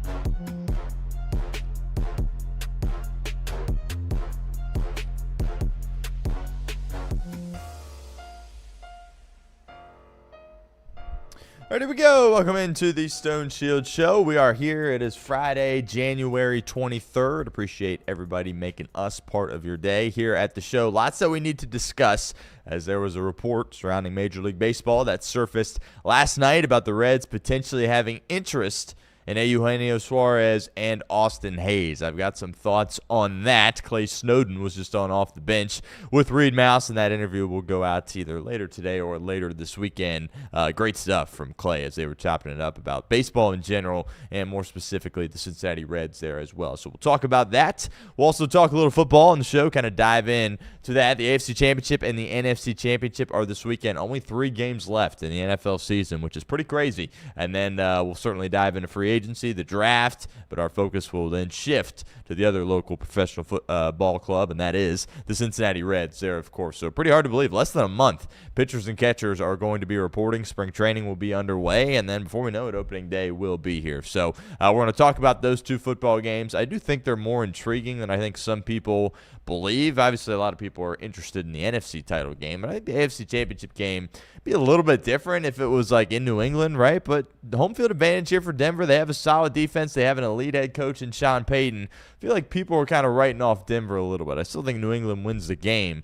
I do think there's some value, though, in the Broncos plus 4.5, but we'll talk about both of those games. Also, some significant news in the AFC North as Jesse Minter has been hired as the next coach of the Baltimore Ravens, and I understand certainly the decision from Baltimore to go in that direction, right, to help clean up that defense, something that he has shown he has the capability of doing. I don't know. I feel a lot better today going against Jesse Minter at least twice a year as opposed to John Harbaugh, but we'll talk about that. And lastly, we'll roll through some sports headlines to close out today's show. Fernando Mendoza, he declares for the NFL draft to the surprise of no one. How about this UFC card tonight? I know we've never talked about that here on the show, but I always tap in. It's going to be on Paramount Plus. Justin Gaethje, he's going to be in action, of course, against Paddy Pimblett. And Gaethje is an underdog there in that game. Sugar Sean O'Malley will return to the Octagon, first UFC event on Paramount Plus. The best athletes in all the whole world returned to action yesterday. Scotty Scheffler, he comes back at the Amex on the PGA Tour, fires a 9-under, and maybe we'll talk a little bit about golf there at the end. But the Bills are interviewing Mike McDaniel for their head coaching job. He just agreed to be the next offensive coordinator for the Los Angeles Chargers and kind of took his name out for any of the other potential head coach openings. But now all of a sudden he's like, well, Josh Allen, if that opportunity is available, I would consider that. So certainly noteworthy, and we'll keep that situation monitored there as well, because the Chargers, you're on cloud 9 thinking you got Mike McDaniel as your offensive coordinator for Justin Herbert, and there's a world where that lasts for about a week or so, and he is off to Buffalo, but we'll keep that situation closely monitored. And then LeBron James, another sports headline. You know, there's some stuff coming out about Jeannie Buss and maybe some friction there between James and the Lakers.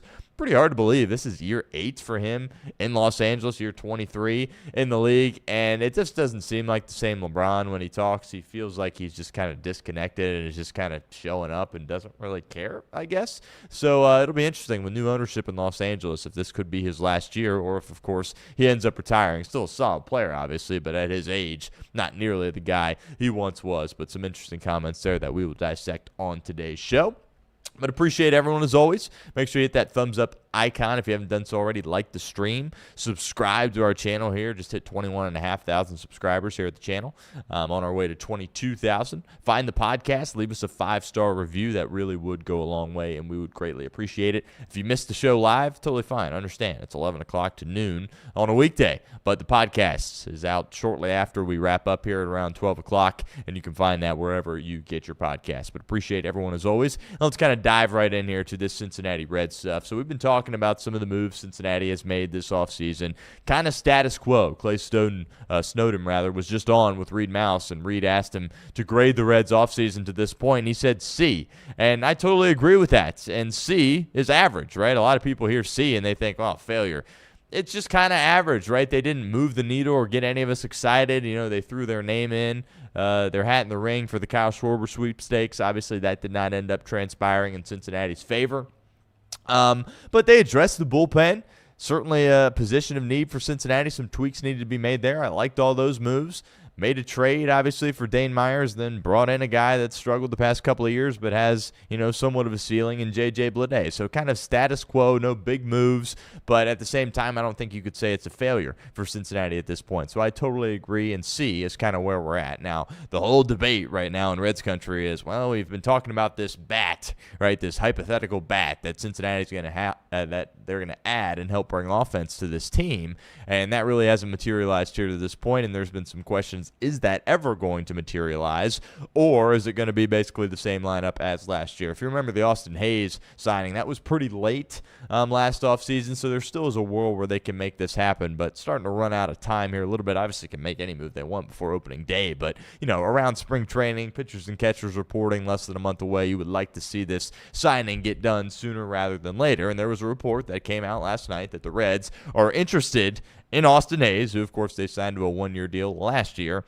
and perhaps a Eugenio Suárez. And I understand some of the fits for these guys here with this team, but I really don't have interest in either one of these guys. And apparently, what is holding Cincinnati back from making a signing here at this point is they feel they are not in a position to move forward until they gain clarity on their TV deal, which is, embarrassing to say. It's embarrassing for baseball, right? That's something that needs to get figured out. We're sitting here on January 23rd. There needs to be a solution. Is it going to be on FanDuel? Is it not? Where's it going to be? Is the MLB going to control, some of these local markets? It's got to get figured out. But from a Reds perspective, the fact that you got to wait on signing a guy because you're unsure of the TV deal, right? I mean, come on. Are there any of these teams in a spot where that's happening? I get some of the smaller market teams maybe are, but just when you hear that, my reaction is similar to when they talked about wanting to get Kyle Schwarber just to put some butts in some seats, right? Like, what are you doing? Like, this is a professional team. This should be a professional operation, and it just doesn't seem like it is at all with all these teams here in Cincinnati, unfortunately,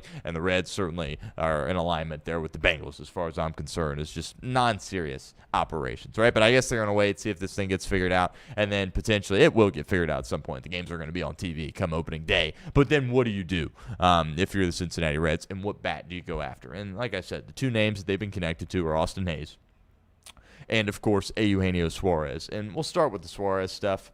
Reed seemed to be a proponent on off the bench of the Reds bringing him in. And you look at what the Reds need. They need somebody that can hit bombs. And Eugenio Suárez is coming off a season where he hit 49. That's a lot. Nobody on the Reds even sniffed that number. Had some success in the postseason there as well, which is a little bit intriguing. But I just don't have any interest as far as bringing him back. I don't know what that contract would look like. He's getting up there in age. I think he's about 35, approaching 35 years of age. At some point, the power goes, right? And when the power goes with Geno, he's not going to be a good player, right? Because that's kind of his thing, right? And he doesn't walk very much. His on-base percentage last year was sub 300, 298. So that's a lot of outs there from Eugenio Suárez. And again, it's a lot of home runs there as well, but I just don't know if I'm really interested in that. And at this point of his career, he doesn't bring much to you in the field, and you don't need a defensive third baseman, right? You went out and made the trade for Ke'Bryan Hayes, right? That is your guy defensively, and he really struggles at the plate, but you're not going to not have him be an everyday player. You made the move for him, and he's exceptional out there on defense, and I think it goes a long way to helping you win some baseball games there at the hot corner with Ke'Bryan Hayes. But what would you do with Suarez? He played a couple of innings at first base. Do you want to throw him out to first base, and then you're taking at-bats away from Spencer Steer and South Stewart, who obviously Suarez is the better hitter than those guys here at this point? I think you could argue. I think the numbers would say that. Certainly just overall doesn't have the average or the on-base percentage necessarily, but I don't think it would be great. We talk about the Reds asking a lot of South Stewart this year, which they're going to need him to really be a focal point of their offense. The last thing you want to do to stun his growth is say, well, you're going to play 2 or 3 times a week, right? No, if you're committing to South Stewart and you need him to be one of your guys, he needs to play every day, whether that be at the DH spot, first base, some action at third, some action at second, whatever the case may be. But bringing in a guy like Suarez, to me, is just going to take at-bats away from Steer and Sal Stewart there as well. And, could you work him into the lineup, have him play third base from time to time? Ke'Bryan Hayes has the back issues. We're all, concerned about that rearing its ugly head and him potentially missing some time. So letting him rest some days, could that be beneficial? Yes, but I just can't get the taste out of my mouth from the way things ended for Suarez here in Cincinnati. And that was a lot of strikeouts and not a lot of production, which is not something this team can use here at this point. You already made the mistake with Jeimer Candelario, which is still going to bite you here this year. I'm not going to say Suarez would be another Candelario, but I don't know. To think that he's just going to be able to build off what he did last year, right? I get it. It's a smaller ballpark. You would think it would happen, but I don't know. We talk about the Bengals just kind of running it back with their same guys, which they did defensively last offseason into this offseason, and their defense still stunk, and that shouldn't surprise anybody. Apparently it surprised Duke Tobin and company a little bit, but you just want to bring back Austin Hayes and bring back a guy in Eugenio Suárez, which what did you accomplish when Suarez was here? Right, I'm not going to put all the blame on Suarez by any means, but was he a part of a team that won the division or competed for a division title? No, right? So, again, I don't know what the contract would look like at this point, but to me, in my opinion, it's going to be too much, right? And he doesn't get on base enough, right? The home run number, I don't know. That thing can ebb and flow, and if it goes in the wrong direction here for Cincinnati and you're paying him that much money and he's just DHing and not bringing much to you to the field, it just doesn't do much for me, and I think the Reds are better suited kind of rolling the dice with what they have as opposed to bringing in Suarez. I still think they should bring in somebody to this offense, but bringing in a guy like that with as much money as that he is going to garner and just the lack of getting on base, doesn't provide much defensively. He was a really good player when he was here in Cincinnati, and he's a well-liked guy, which also makes it a little bit intriguing. But what did Chris Welsh say when he came on a couple of weeks ago? Nice guys don't win pennants, right? And I know he had some success on the team last year in the playoffs with Seattle, but, I don't know if he's really a needle mover for me at this point. I think it's going to cost a little bit too much and just take some time away from the guy that's your gold glover, platinum glover, and Ke'Bryan Hayes, and also a young guy like Sal Stewart, certainly there as well. And then the Austin Hayes side of this coin. And, I mentioned it on yesterday's show when we were talking about Andujar. We kind of joked about, who are their free agent signings going to be, Austin Hayes and Miguel Andujar, and here we are with them having interest in Austin Hayes, and the contract they're going to give him, I don't think they're going to want him to come in and be a platoon guy, but I think that's what he is at this point. He had some success against righties, but he really just mashed lefties, and if you could platoon TJ Friedel and Dane Myers in center, and then Blade and Austin Hayes in left, maybe that'd be something that I would entertain. But something tells me if they bring in Austin Hayes again, they're going to want him to play more games than not and not just be a platoon player. So he got off to a great start. When you look at Austin Hayes this season, that was a really good year for the Cincinnati Reds. How much money they were giving him, the signing that they made, the production that they got, that was a good signing for the Reds, right? Was it enough to, take him over the top? No, but I don't think anyone expected that to be the case. Yeah, he had a really solid year, and I think he could have been a lot better had he not gotten banged up. There was, several times, the calf was an issue for him, put him on the injured list, and he missed a lot of time there. But I think where you're at right now, you got Blade out there and left, and then, clearly you're going to try to work Will Benson in a little bit there as well. Could it be an Austin Hayes and then whoever performs better out of Benson and Blade as that kind of platoon situation? Sure. But, I just don't know if that really is a needle mover. I think you would rather just kind of go with what you got there at left field, to be completely honest with you. And we'll see if Cincinnati ends up making that decision or not. But, he was a good player. He was a solid player. The year was a success for Austin Hayes, but he seems at this point to be more of a platoon guy. And I just don't know if I can trust him out there against right-handed pitching. And I talked about it during the playoff run and at the end of last year, just the approach for Austin Hayes. It looks like he's just up there with no approach, and you get 2 strikes on the guy, and you might as well sit him down right there at that point. So I'm not going to be up in arms if they bring back Austin Hayes. Obviously, that would be a lot more team-friendly as far as the contract goes, as opposed to a guy like Eugenio Suárez. But, I don't know. I don't think either one of those guys are real needle movers for me.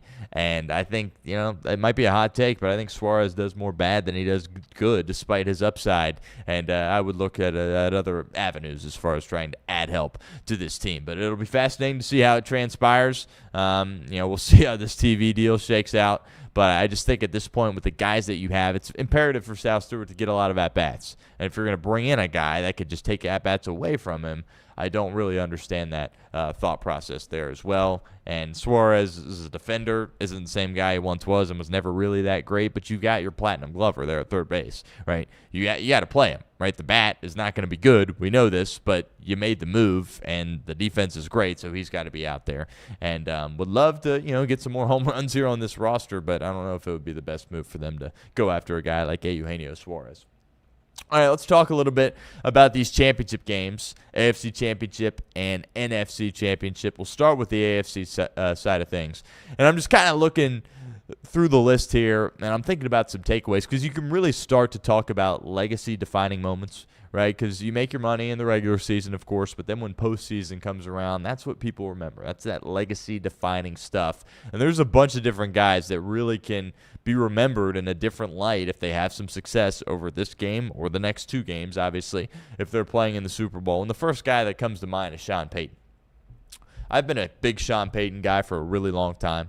And what he's been able to accomplish in the NFL, I think, has been tremendous. I don't think he gets enough credit for how things went in New Orleans. Like, I understand he only went to the one Super Bowl. He, by the way, won it, and he beat Peyton Manning in the process. He didn't beat, Drew Bledsoe or something. Like, he beat one of the best, in my opinion, an all-time guy in Peyton Manning. So it's hard to imagine that he can one-up that win ever.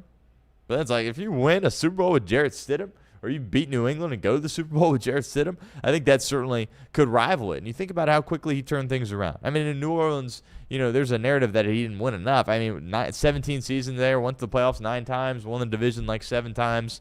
And that's pretty dang good. And Drew Brees, I think, is tremendous. I think he's the most underrated player in the NFL history. His career looks a heck of a lot different if he has somebody else calling the plays and someone else as head coach, as opposed to Sean Payton. And he comes to Denver, and he kind of stepped down in New Orleans. He, had the relationship, obviously, with Mickey Loomis, the GM.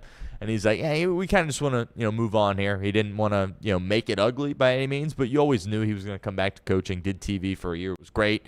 And then comes back as the head coach of the Denver Broncos. And look, when Sean Payton's at the helm, he's going to do things his way. And they've spent a ton of money, that new ownership group at the time in Denver, to bring in Russell Wilson. That's one of the worst moves in recent memory. Like behind the Deshaun Watson move, that's probably the worst move. That trade and that contract for Russell Wilson, giving him the extension before he even played a down of football. And then Sean Payton came in there, and he was trying to work with him for a little bit, but very quickly he's like, it's not my guy. Right, it's not my guy. And they had some success. They didn't have a ton of success, right? But then year 2, he has an opportunity to get his own guy, right? And that's Bo Nix. And if he would have picked the wrong guy going into year 2 there, that draft, if they would have drafted the wrong franchise quarterback going forward, he might not even still be the coach here at this point. But he gets Bo Nix. Year 1, what's he do? Goes to the playoffs. And then here, year 2, they're the number 1 overall seed. It didn't always look pretty, but they're the number 1 overall seed. They are hosting the AFC Championship game at home. So that in and of itself says a ton about Sean Payton. I think he could have never coached again after leaving New Orleans. I would have put him in the Hall of Fame, but he has that opportunity to take that next step here. And if he is able to win with Jarrett Stidham in this game, and I do think this is a winnable game for Denver. There's a narrative out there that they got no chance, which, if you're asking me who's going to win, I'm going to say New England. I do think there's some value, plus 4.5. I think I might sprinkle a little bit on Denver, plus 4.5 here in this spot. But this isn't like he's got Joe Flacco coming in. Right? This isn't some backup quarterback that had a long history as a starter and has played a ton of football. This is a true backup in Jarrett Stidham. And look, it's impossible for any of us to sit here and predict how he would play. It just logic would tell you, well, he hasn't played in multiple years, and his first start's an AFC Championship game, a game away from the Super Bowl. He's not going to play well. Like, that's what logic would tell you. But I also, when you're evaluating people, I think it's important, regardless of what industry it is, who believes in that person? Josh McDaniels, say what you want about him as a head coach. Not good, but clearly an elite offensive coordinator, one of the best offensive coordinators of my lifetime. What did he do when he had the Vegas job? He traded for Jarrett Stidham. That says a lot. Sean Payton, revered around the league, won a ton in New Orleans. What was one of the first things he did in Denver? Signed Jarrett Stidham to a pretty hefty contract as far as backup quarterbacks go. So Josh McDaniels is believing in you, and Sean Payton is believing you as well. And obviously he was drafted by New England, so that means Bill Belichick, who, again, say what you want about him, but pretty good football guy, I would say. Those three guys believe in you? Okay, I'll take it. Again, any industry. Look at, Tom Cruise, right? We talk about there's some Aaron Rodgers qualities to him, but as far as acting goes, guy knows what he's doing, right? Guy knows how to make movies. Who did he believe in? Glenn Powell, right? He goes to Top Gun, and look at Glenn Powell's career now. It's completely taken off, right? And if you got guys like Josh McDaniels believing in you and a guy like Sean Payton believing in you, you might be able to play a little bit. So I'm interested to see. And you hear him at the podium. Clearly he's composed. And it's not like they need him to go out there and be Superman, right? We talked about it with C.J. Stroud. You don't need to go out there and be Josh Allen. You need to turn around, hand the ball off to R.J. Harvey, hit your checkdowns, protect the football, get it in Cortland Sutton's hands. Punts are fine. Let your defense play well. The defense obviously has to play well for Denver to have a chance. But they don't need him to go be some Hall of Famer. He just got to control the game, protect the football, take the receptions when they're there, and go on. And there's belief that he can get it done. So that'll be fascinating to see. And then, obviously, we talk about Sean Payton, the opportunity for Jarrett Stidham, right? He has a chance to make a ton of money for himself. If he goes out there and wins this game alone, regardless of what happens in the Super Bowl, there might be a team out there that says, we want this guy to be our starter next year. Not give him a ton of money, but we need him for a year, see how he goes, draft a guy. That very well could be a situation here for Jarrett Stidham. So it's a heck of an opportunity for him. Bo Nix is obviously his boy, so it's a tough spot, when your guy goes down. And it's it's a great opportunity for you. He's been a backup for a while. He's sat behind Bo Nix. He's been there with Sean Payton. He's been there with Josh McDaniels. And he's been around football for a while. Went to Auburn, played in some huge games there. So I don't know if he's going to, throw up all over himself. I think some people think that's definitely going to happen. There's a chance, obviously, that happens, but I wouldn't be surprised if it didn't. But when you're just kind of evaluating this game, he's going to take care of the football. He's going to have to take care of the football, I should say. Get it to Cortland Sutton, run, play good defense. Now, from a New England side of things, what they've been able to do to this point has been absolutely unbelievable, right? I'm not, I think there's some portions of the NFL fan base or media that are oh my goodness, here we go again with the Patriots. I don't really feel that way because it feels totally different. I talked about this a couple of weeks ago, even before the playoffs began. This day and age in New England, I can get behind it, right? Vrabel seems like an awesome guy. Teammates love him. Fun at the podium, right? Great leader. Year one as the head coach, having tremendous success. I can get behind that. Drake May. Young guy, 23 years old, mature. I mean, he seems like a 30-year-old when he's out there talking. Married to his, junior high sweetheart. That's kind of a cool story there. His teammates love him. The vibe in New England is totally different than the dark, gloomy days of Brady and Belichick, where it's just all we'll take it one play at a time, and we'll see where we're at, and we're moving on to Cincinnati. That's not how it is in New England. I can get behind these guys a little bit, so I'm not it's frustrating as, a fan base of a team that hasn't had success. And it's, I think jealousy certainly is a factor. Wow, you won 6 Super Bowls, were competitive each and every year. You had 2 or 3 down years, then boom, now you're back, right? But this is a huge opportunity for Drake May, right? Because the expectation level in New England's so high, and that everywhere he goes, it feels like he's in Tom Brady's shadow. Or if he can go out there in year 2 and win a Super Bowl or get to a Super Bowl, that's huge. And we talk about New England and how they're set up for the future, right? I think out of these 4 teams, they're best set up for the future, right? Because Vrabel, he's not going anywhere. We've talked about this. McDaniels, the OC, he's not going anywhere because nobody's going to hire him as their head coach. And you got Drake May in year 2. You still have a couple more years of him under his rookie deal. My goodness, right? You would think Denver's kind of in a similar spot. They've got more veterans, I would say, on that team. You feel like McVay, as long as he's in place, they're going to be solid, but at some point they're going to move on from Stafford. And Seattle seems to be a great operation, great head coach, great defense. Are you going to be able to stay that elite on defense? And is Sam Darnold going to be your guy for the foreseeable future? So I don't know. I think out of all these teams, I'd most rather be New England as far as building for the future.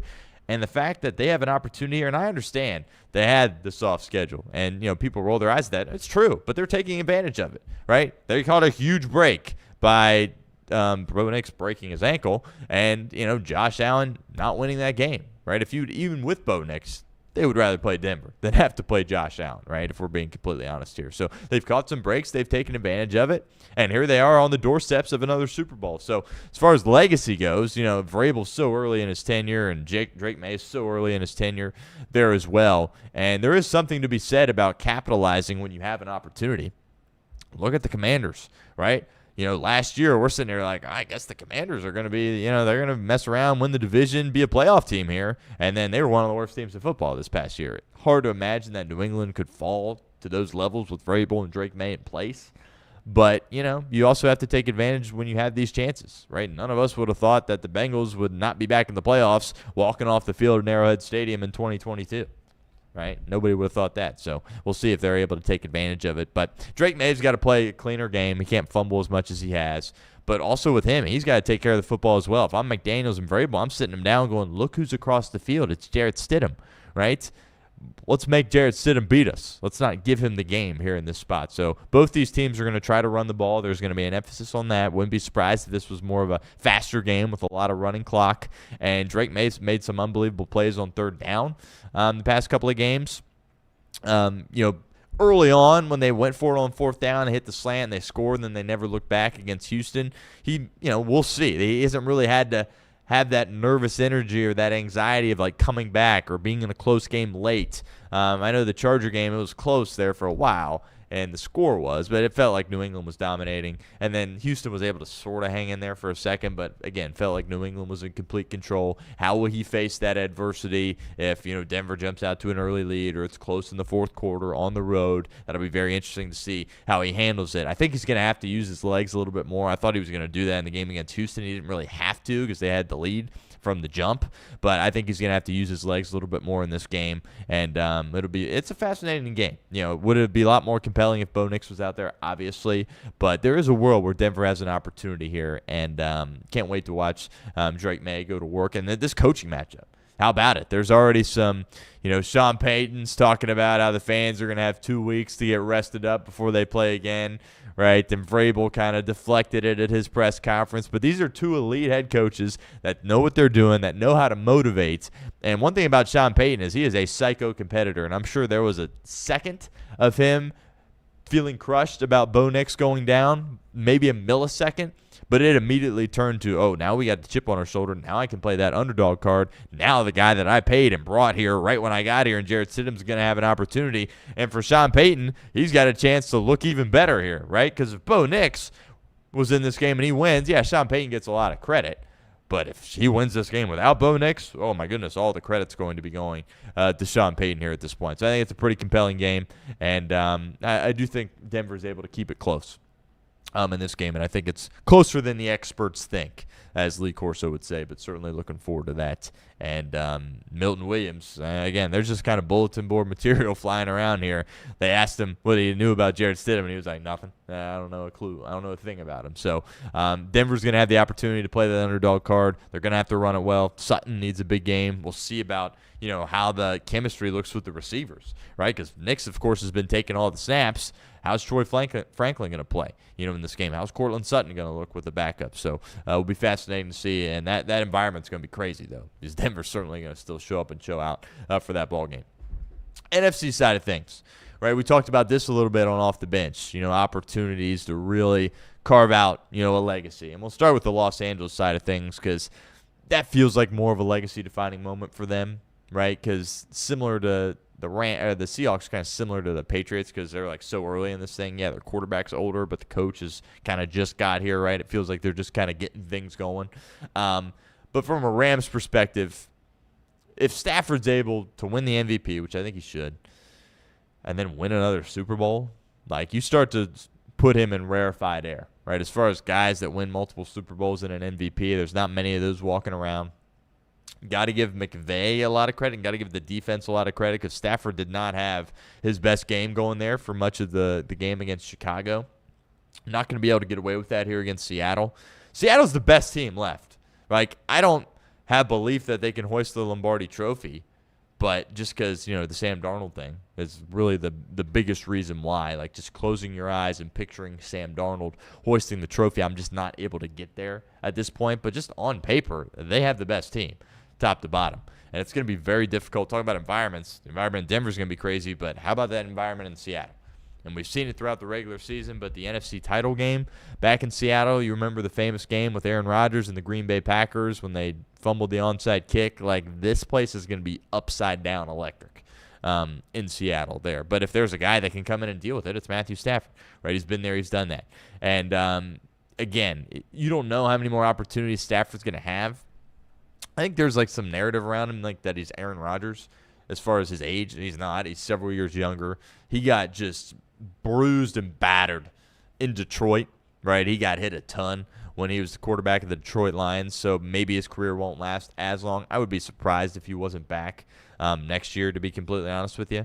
As, you know, you kind of saw that with Brady, right? It's like once you're winning games and having success and going to Super Bowls and going to conference championship games, like, why would you stop, right? If your body's feeling good enough, right, and your family's in a good spot and your mind's in a good spot, keep going, because you're kind of a master of the game here at this point. And that's what Stafford is. You don't really see these pocket guys. Like Jared Goff's a pocket guy. He can move around a little bit more, but Stafford at this point is a borderline statue. He can't really move at all, but he's such a master of his craft here at this point. He's able to dice up defenses and play really great football. And, you know, if he can get to this victory, that would go a really long way for him and his legacy, right? Again, you make your money in the regular season, but you get to the postseason, it's legacy stuff, especially when you're at the twilight stages of your career. This is a huge game for Matthew Stafford, and I'm sure he loves it. They're going on the road, right? They went on the road to Carolina, right? Went on the road to Chicago, and now they're back in the road again as well in Seattle. I haven't checked the forecast, but I would imagine it ain't going to be great. It's going to be a little cold, and there's going to be some precipitation in Seattle. And that clip kind of went viral of Mike McDonald, we'll talk about him in a second, addressing the team. Kind of got chills watching that. It was like right when he took over the job, basically saying that, yep, we're going to be in the spot where the title game's here, right? It's going to be rainy. It's going to be cold. It ain't going to be great for the other team, but it's going to be great for us, and we're going to love it. And that was a pretty cool clip there that the Seahawks put out. But huge, obviously, for Stafford. And then McVay as well. If you can get back to another Super Bowl, and is he even 40 years of age yet? Obviously went to the one, lost to Brady, beat the Bengals a couple of years ago. And if he can get back again, you know, people love on Sean McVay, but, like, he deserves it. I mean, the guy's unbelievable what he's been able to do. His tree as well. I mean, the guys that are on his staff and then they leave and have success elsewhere. Like, that is kind of the formula in off seasons, right? If you don't know in what direction to go with your next head coach, probably look at the Rams staff and say, Ben, pick one of those guys. And more times than not, it's going to work out for you. So, yeah, that was the thing about Belichick, right? He won all these games, but you look at his coaching tree, and it's like, well, there is no coaching tree. Like, when Patricia went to Detroit, disaster, right? McDaniels leaving, disaster. Joe Judge leaving, disaster, right? So, you know, McVay really has a great tree of guys that have come from, you know, his program and what he's been able to do. But, you know, it'll be interesting to see how long he stays as the head coach, right? Because remember, a couple of years ago, floating out the idea of, is he going to leave and be a broadcaster? Which I think he will be a good broadcaster one day. But it's hard to imagine him stepping away here at this point. I mean, he's got an opportunity here. If he can get another one, and I still think Stafford's got to get a few more good years, and then they'll figure out the quarterback after that. You know, they haven't really had to, right? You know, Shanahan, he's had to figure out, okay, who's going to be his guy that comes in and plays quarterback. Whoever's the next Rams quarterback is going to have success as long as Sean McVay is in place. So that would be fascinating to watch. But I'm not really thinking legacy with McVay yet at this point because he's so young and it feels like he'll still do it for a long time. But if you can get into that company, get into a third Super Bowl and potentially winning a second, that certainly could go a long way there as well. And then Seattle. I can't say enough about what John Schneider has done. I mean, it's just hit after hit after hit and right decision after right decision after right decision. One with Pete Carroll and Russell Wilson. Knew when to move off of Pete Carroll. Knew when to move off of Russell Wilson. And I was sitting here when they moved off Pete Carroll, and I'm going, how are you moving off Pete Carroll? It seems extreme. Well, what happened? He didn't get hired immediately, and then he goes to Vegas, and he didn't really have a chance there, but he's getting old, right? That's what it looks like. He still got that bounce in his step and still has that energy about him, but when you're in your 70s, coaching in the NFL, like at some point, you're going to take a step in the wrong direction. That's life. That's how it works. Schneider got out ahead of it, right? The trade for Russell Wilson. You know, at the time, it's like, see, I don't know what they're doing here. Yeah, fleece job. Biggest fleece job maybe of my lifetime. That move to get rid of Russell Wilson. And then, you know, what he's done acquiring Sam Darnold, right? He was a free agent. Minnesota had them in their building, and they let him go after winning all those games that they won last year, right? So that was fascinating. Fascinating that he was able to pull that off, and nobody else was. Anybody could have had him, right? Vegas could have had him.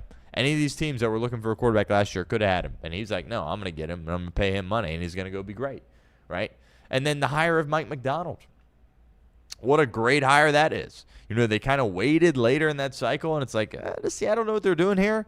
Yeah, they do. And you're seeing, right, we talked about it before on Off the Bench, it's a copycat league, right? So it looked like for several years it was trending in the direction of, it's all offense, right? You want to bring in some play-calling guru to be your guy. And I still think, that's the best way to do it. But the success that Mike Macdonald's having in Seattle, what did Miami just do? They hired Jeff Hafley, young defensive guy. What did Baltimore just do? We'll talk about them in a second. Hired a young defensive guy in Jesse Minter. So what Macdonald's been able to do is tremendous. You hear him at the podium. I don't know him, but it's like he seems like a good dude, a genuine dude. He's a tough dude, and he's a schematic genius on defense. Some of the blitzes that he throws at teams, the drafting that he's been able to do is incredible. And Macdonald looks like a star in this league, and that you don't really see a defensive-minded head coach that calls the plays, right? That is a star, right? It doesn't happen as often. I think that's going to be a trend that you see a little bit more now. Has there been, a defensive-minded CEO guy? Yes, Mike Tomlin, of course, right? But usually it's an offensive guy or a CEO type of coach, a defensive coach that's calling the plays. It's just not as common these days, but I think it will become that here over the next few years. But the job that Macdonald has done, the job that Snyder has done, just absolutely tremendous. And what did we say at the deadline, too, when they made the move for Shaheed? I said the most impactful move here at the deadline was Seattle getting Rashid Shaheed. And that has proven to be true, as he basically helped win them the game yesterday, last week, returning the opening kick for a touchdown, which was unbelievable. So the job that those guys have done, again, 2 different iterations of coach and quarterback for Snyder, and really, they never went belly up. They never bottomed out. They always found ways to win games, right? Goes from Carroll and Russell Wilson now to Macdonald and Sam Darnold. So incredible for him. He should be a Hall of Famer, and he's got to be viewed. He's starting to get a little bit more credit now. We've been on this early, but he should be viewed as one of the best GMs in all of football, what he's been able to do in the Pacific Northwest there in Seattle. But Stafford's going to have to play well, right? And nothing about that will shock you. Stafford's going to have to go out there and play really well, be really composed. It's going to be loud. The conditions are going to be suboptimal, and it's going to be close late, and he's going to have to be clutch. Darnold, the other quarterback on this side of the equation, again, he gets the monkey off his back. He gets the win against San Francisco, but he didn't really have to do much. How's that oblique going to do, right? Is it still in a bad spot? I'm sure he'll get the shot before the game, or is that going to be in a spot where it's feeling a little bit better than it was last week against the San Francisco 49ers, right? He can't just hand the ball off in this game, and that's going to be enough, right? They need to run it. They need to be run first. The injury to Charbonnet certainly hurts. Walker will get a lot of carries in this game for Seattle, but he's going to have to step up and make some big boy throws, right? And when they played in Los Angeles early in the year, it was not good, right? 4 turnovers in that game. But he also has to understand his defense is elite, right? I was hyping up the Houston Texans defense for a long time. Well, check out the Seattle Seahawks defense, because they're the real deal, right? Lawrence there, that defensive front, the back end is great with Eamon Warry, who had just kills me that he is not a Cincinnati Bengal. Multiple guys, by the way, up for the Defensive Rookie of the Year that could have been Bengals that we talked about. 2 safeties, Eamon Warry and Xavier Watts out of Notre Dame. Phenomenal years. Both were sitting right there for the taking for Cincinnati. James Pierce Jr. right there in the first round. Had an opportunity to get him. Instead, he went with Shamar Stewart. So that's very, very frustrating, obviously. But they were a well-rounded unit, and Macdonald dials it up. And they're going to lean on their defense here in this game. But Sam Darnold is going to have to make some throws. I like the Rams to win just because of the head coach and the quarterback. I don't really think it's much of a coaching advantage, to be completely honest with you. I think Macdonald is great. He needs to stick to what he does. They are not a go-for-it on 4th down team, which is kind of anti-trend here in the NFL these days. Nobody's more conservative than Macdonald. Don't shift your identity at this point just because you're in a huge game. Be who you are, lean on your defense, and see if that is not enough. But it's hard to imagine Stafford, albeit against a much better defense in Seattle as opposed to Chicago. But I think he's going to play a much better complete game here against Seattle and give them an opportunity to get back to the Super Bowl. And I think the winner of this game definitely is the favorite in the Super Bowl. Reed asked, is this a situation where this is the Super Bowl and they're definitely going to win? I don't think that's the case, but I do think the favorite of the Super Bowl will come out of the NFC. But looking forward to it. 2 tremendous games. Give some time to the Denver-New England game, because I don't think it's just a layup for the Patriots. They still got youth at the quarterback position, obviously, and that defense that Stidham's going against, he's not going against the Seattle defense, not this week at least. The New England defense played really, really well against Houston, but he's going to have some opportunities, and Sean Payton's going to put him in some good spots. So really looking forward to those 2 games. All right, some significant news in the AFC North.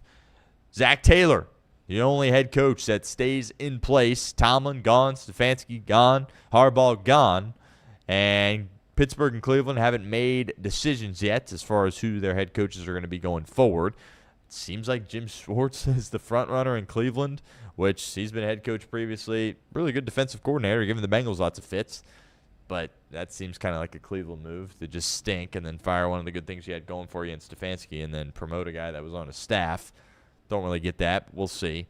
I think there's a world where Mike McCarthy is the next head coach in Pittsburgh, which I've defended Mike McCarthy on this show before. I think some people view him as like a bum, where it's like, well, actually he wins everywhere he goes when you're talking about Mike McCarthy, but it kind of feels like Tomlin-esque, right? Where it's like, yeah, he's going to win some games, but there have been postseason struggles, certainly, for McCarthy in the past. Kind of feels very similar, actually. But he is a Pittsburgh guy. He would love to take the job. And nobody is really giving him any consideration apart from the Pittsburgh Steelers, which is a surprise to me. I thought his name would be thrown out there a little bit more. But you're seeing these older coaches that have been away from the league. The league is going in a different direction. They're going younger. They're always looking for that next Sean McVay, Kyle Shanahan, hot, top-of-the-line coordinator name. And I was surprised that he hasn't gotten more attention here this cycle. But I do think there's a world where he ends up as the coach of Pittsburgh. And think about that if you're Mike McCarthy real quickly. If you go from the Packers, the Cowboys, and the Steelers, you could argue those are the 3 most, noteworthy organizations in the NFL, like just storybook franchises. The Niners you could obviously throw in there and a couple other teams as well. But if you are the head coach of the Green Bay Packers, the Dallas Cowboys, and the Pittsburgh Steelers, that's quite the journey there for Mike McCarthy if that ends up happening or not. Be interesting to see if Rodgers would stick around if McCarthy was coming back as well. But getting to the mentor stuff here, I said this to start today's show. I feel a heck of a lot better as a Bengals fan going into this next football season playing Jesse Minter twice than playing John Harbaugh twice. I understand the hire, right? They're looking at it. They're like, we've done this for a while, 18 years, something like that for Harbaugh. Probably time for a change. Things have maybe stalled out. We're kind of stuck in no man's land a little bit, but things can get a heck of a lot worse, and hopefully Baltimore understands that. But they want to bring in a guy that's going to fix the defense, right? Because that ultimately is what's held them back, apart from some injuries and postseason struggles for Lamar. But the defense was what cost them this past year. It didn't look like a Baltimore Raven defense. So I've got faith that Minter can come in there and help do that. He's done it in the past. His defense at Michigan was really good. He comes in with Harbaugh to the Chargers, gets that cleaned up pretty quickly. So the track record certainly is there, but the experience of it as a head coach isn't. And he's got that, scummy Michigan feel to him there as well. And I'm not an Ohio State fan. I've said this, so I'm not just a Michigan hater. But that whole, operation up there in Ann Arbor is just a complete mess. It's going to get fixed with Kyle Whittingham coming in because I think Kyle Whittingham is awesome. And I'm looking forward to see what he does there with the Wolverines. But Minter had a hand in that, right? And I'm not just talking about the sign-stealing stuff. People get all bent out of shape about that, but there was other recruiting violations, suspensions, right? I mean, Harbaugh literally, I don't think this talks about enough. Like, he couldn't go back and coach in college right now if he wanted to. He couldn't. Not right now. He's not allowed to do that. And Minter had his hand in that, and he was involved with that, and I just seems like a shady guy, to be completely honest with you. So he deserves this opportunity, but I'm licking my chops getting the opportunity to play him twice a year, right? Because there's so much turnover for Lamar Jackson. This is why there's multiple reasons why the Bengals are doing this, but part of the reason is like we know this works with Burrow. This foundation that we have in place with Zach Taylor, we know it works, right? So they're not messing with it. Well, you have an elite quarterback in Lamar Jackson. What are they doing? I mean, it started with Greg Roman, and then it was Monken, and now they're making another change. So that is a huge decision for Jesse Minter to make. as a play calling defensive head coach, they have got to get that coordinator position correct, because the defense can be as good as you want, right? He can make that defense the best in the NFL. If you don't have a quarterback that can utilize the skill set appropriately of Lamar Jackson, it ain't going to work, right? So that needs to be the focus for them, and I don't know if they're going to be able to do that, to be completely honest with you. And there's the rumors circulating around. Is Lamar frustrated in Baltimore? He retweeted something about some mom saying that Lamar was going to go to Vegas. There's some rumors, lots of discourse about that, which that would be great for Cincinnati. I mean, you remove Lamar from the North, this feels like the Bengals division there at this point. I don't think that's going to happen. Brady does have an infatuation with Lamar Jackson, has always loved him. Would you give up the first overall pick for him? Probably not, but I don't know. There's some rumors out there circulating, but I feel a lot better today as a Bengals fan than I did with John Harbaugh in that position. And I think he's an easy guy for a lot of people to root against. That's what you're looking for in Baltimore, right? It's a rivalry, right? You saw Ben Johnson kind of bring that to the table with his discourse around the Chicago Bears and the Green Bay Packers. Like, it's a division rivalry. You shouldn't like each other. And I've never liked Baltimore, but I've always respected Harbaugh and been like, I'd play for that guy, or I like that guy. I'd like to sit out and hang out with that guy, right? Grab a meal, grab a bite with that guy. But yeah, I don't feel that way about Jesse Minter. So if you're the Bengals, I think you're in a good spot. And if you're Lamar Jackson, you're kind of in a tough situation here, because when you cycle through these coordinators, it is very, very difficult, right? You've seen Justin Herbert's had to deal with it. Josh Allen is dealing with it. He's had Brady now for a couple of years, but if they hire Daboll, Brady's gone, right? So I don't know. There's some turnover there. What does Patrick Mahomes always had? He's always had Andy Reid, right?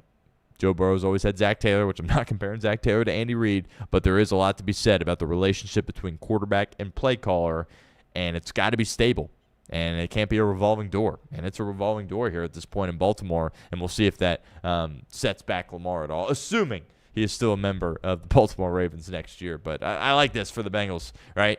You know, if they would have got, I can't really think of a name, obviously, because Harbaugh was the top of the line candidate. But I would rather face Minter certainly than Hafley twice a year. Absolutely. I'd rather face Minter twice a year than Saleh. Absolutely. There as well. Stephenson, you already faced him, obviously, in Cleveland, so won't really use that one. But I don't think this is a bad situation at all for the Bengals to have to face Jesse Minter twice a year. All right, a couple of sports headlines before we get out of here.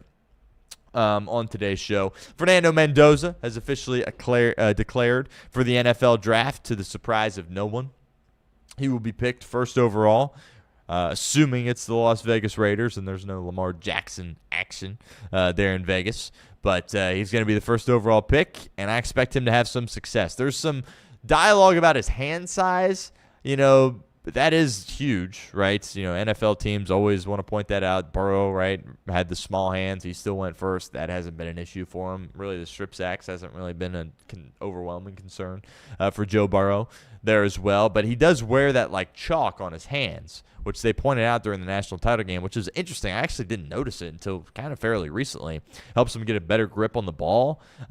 I feel like he just does that because his hands probably sweat, but I think some people are like, maybe it's because his hands are too small. I don't know. Something to monitor, but it's not going to prevent him from going number one overall. I expect him to get picked, and I expect him to have some success. I'm not saying he's going to be a star. I'm not saying he's Joe Burrow. I'm not saying he's Trevor Lawrence, but he's somebody that can come in, provide stability to an organization, be a good leader, and somebody his teammates can rally around, be his genuine, authentic self, and put them in a spot where they can have some success. But in that division, with the roster that they have, it's going to be an ugly first couple of years for Mendoza and company. And we'll see if Tom Brady, Johnny Spytek can turn that around or not. But a news item, Mendoza officially declares. The Buffalo Bills interviewing Mike McDaniel for their head coaching opening. This is interesting, right? Because Mike McDaniel just agreed to take the Chargers OC job and took his name out for the Browns head coaching job. And I believe one other head coach, maybe it was the Cardinals. I don't think that sounds right, though. But a couple of other head coaching jobs. It was like, you know what? I'm going to go be the coordinator for Herbert in L.A. Feels like Mike McDaniel, right? Miami guy to L.A. going to be fascinating, assuming he doesn't get the Bills job, how that relationship with Harbaugh is going to look.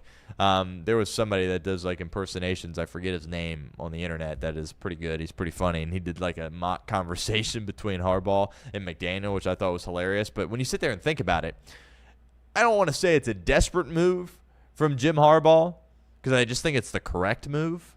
But there had to have been – that's not the guy that – he's not a Harbaugh guy, right? Harbaugh's going to come in his khakis and the same shirt he wears and his glasses and have that workman-like mentality. And McDaniel's going to come in with his capris on and his, $100,000 or probably more than that, $400,000 watch and his Gucci shades all swagged out, right? Like that doesn't really mesh with Harbaugh's whole style, but he also understands that the guy's an offensive guru, and Justin Herbert's probably like, heck yeah, get him here. But I think he's got some, real life as far as the Bills' next head coach, which if you're McDaniel and you get shipped out of Miami and your next job is, well, you actually get to be the head coach of Josh Allen. That would be pretty awesome.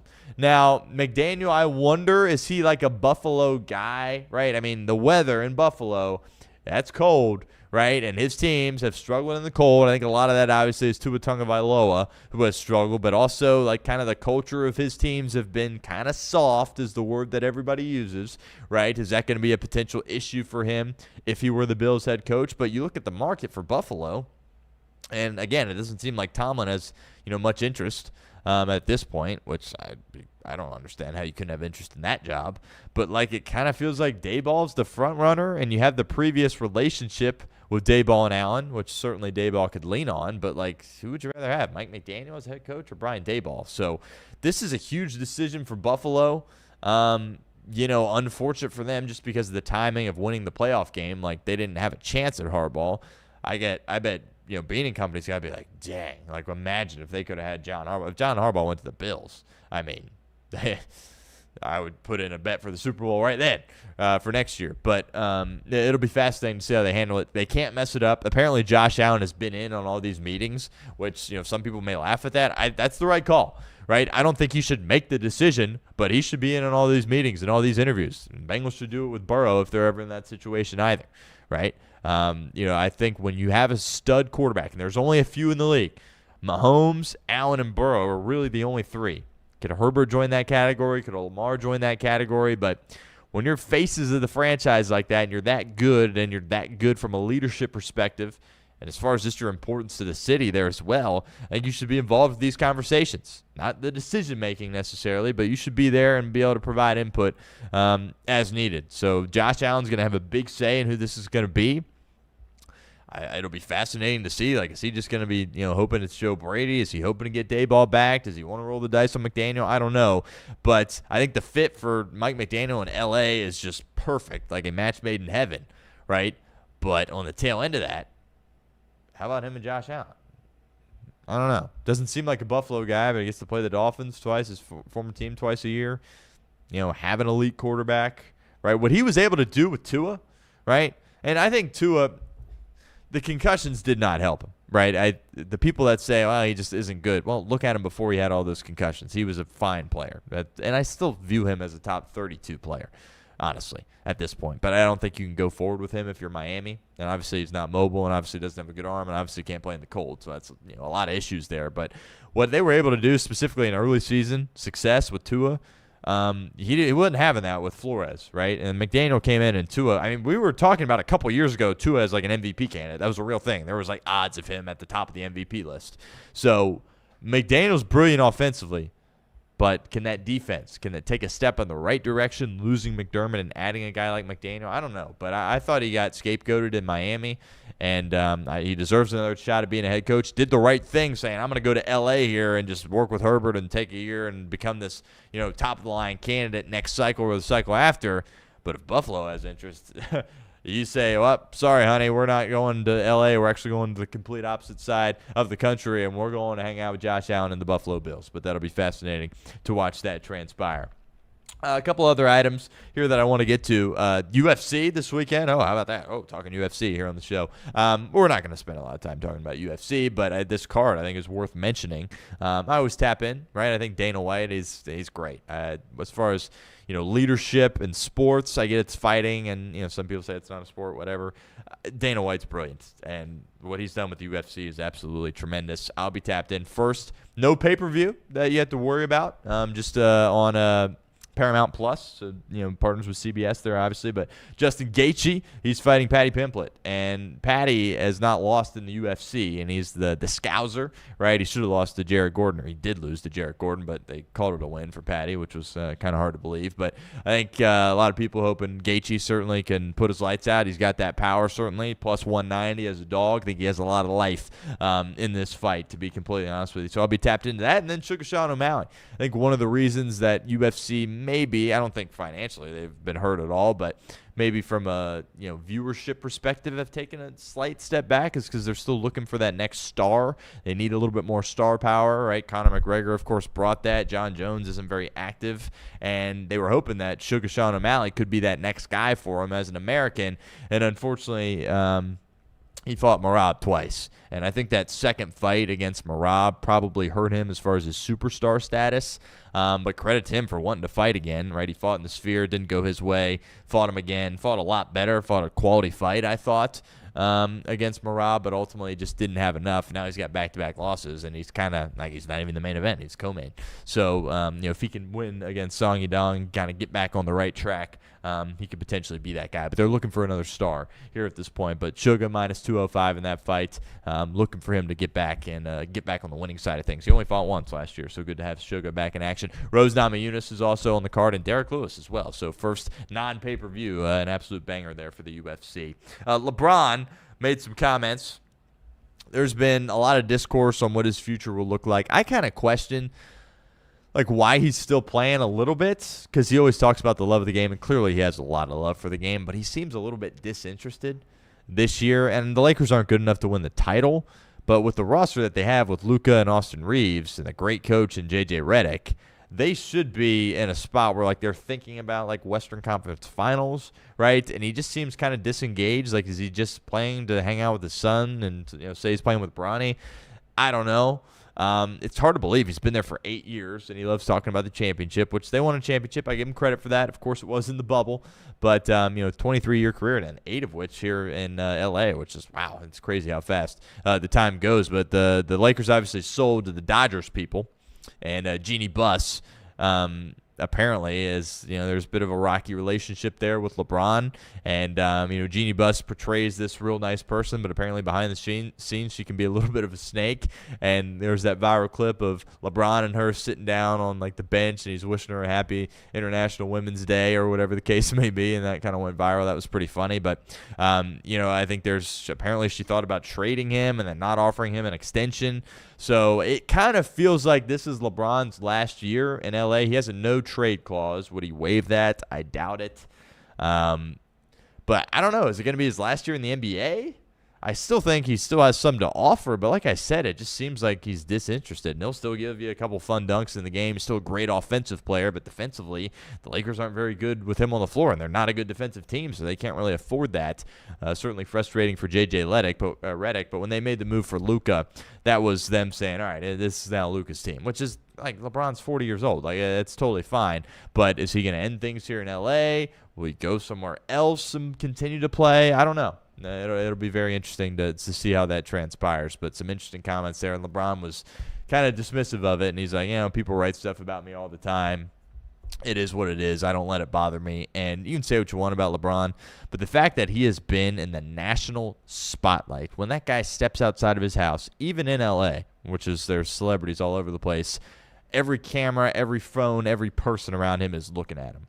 And since he's been 14 years old, and the fact that he has had the career that he has had as a top 3 basketball player to ever play the game, win championships, and has done things for the most part the right way. And, he hasn't publicly embarrassed anybody in his family, namely his wife, right? Do they have a perfect marriage? Is there stuff going on behind the scenes? Probably, but by all accounts, he hasn't messed up anything big time. And that says a lot about a kid that came from nothing and has turned into one of the biggest celebrities in the world, regardless of sports.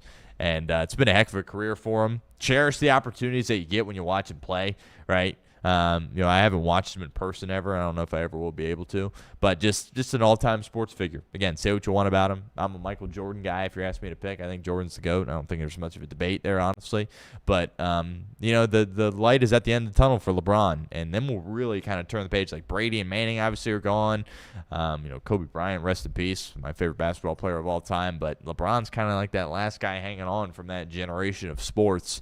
And sometimes sooner rather than later, he's not going to be out there. So cherish the time that you get to watch him still play, because there's still some big-time moments, despite the fact he's old and doesn't really play any defense anymore. But that'll do it for this edition of the show. Appreciate everyone, as always.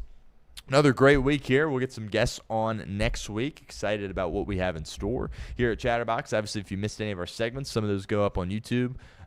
Social media, follow us, Cbox Sports. Follow me at StoneShields_. Follow the show at the Stone Shields there as well, and we greatly appreciate it. But have a heck of a weekend, and we'll be back on Monday.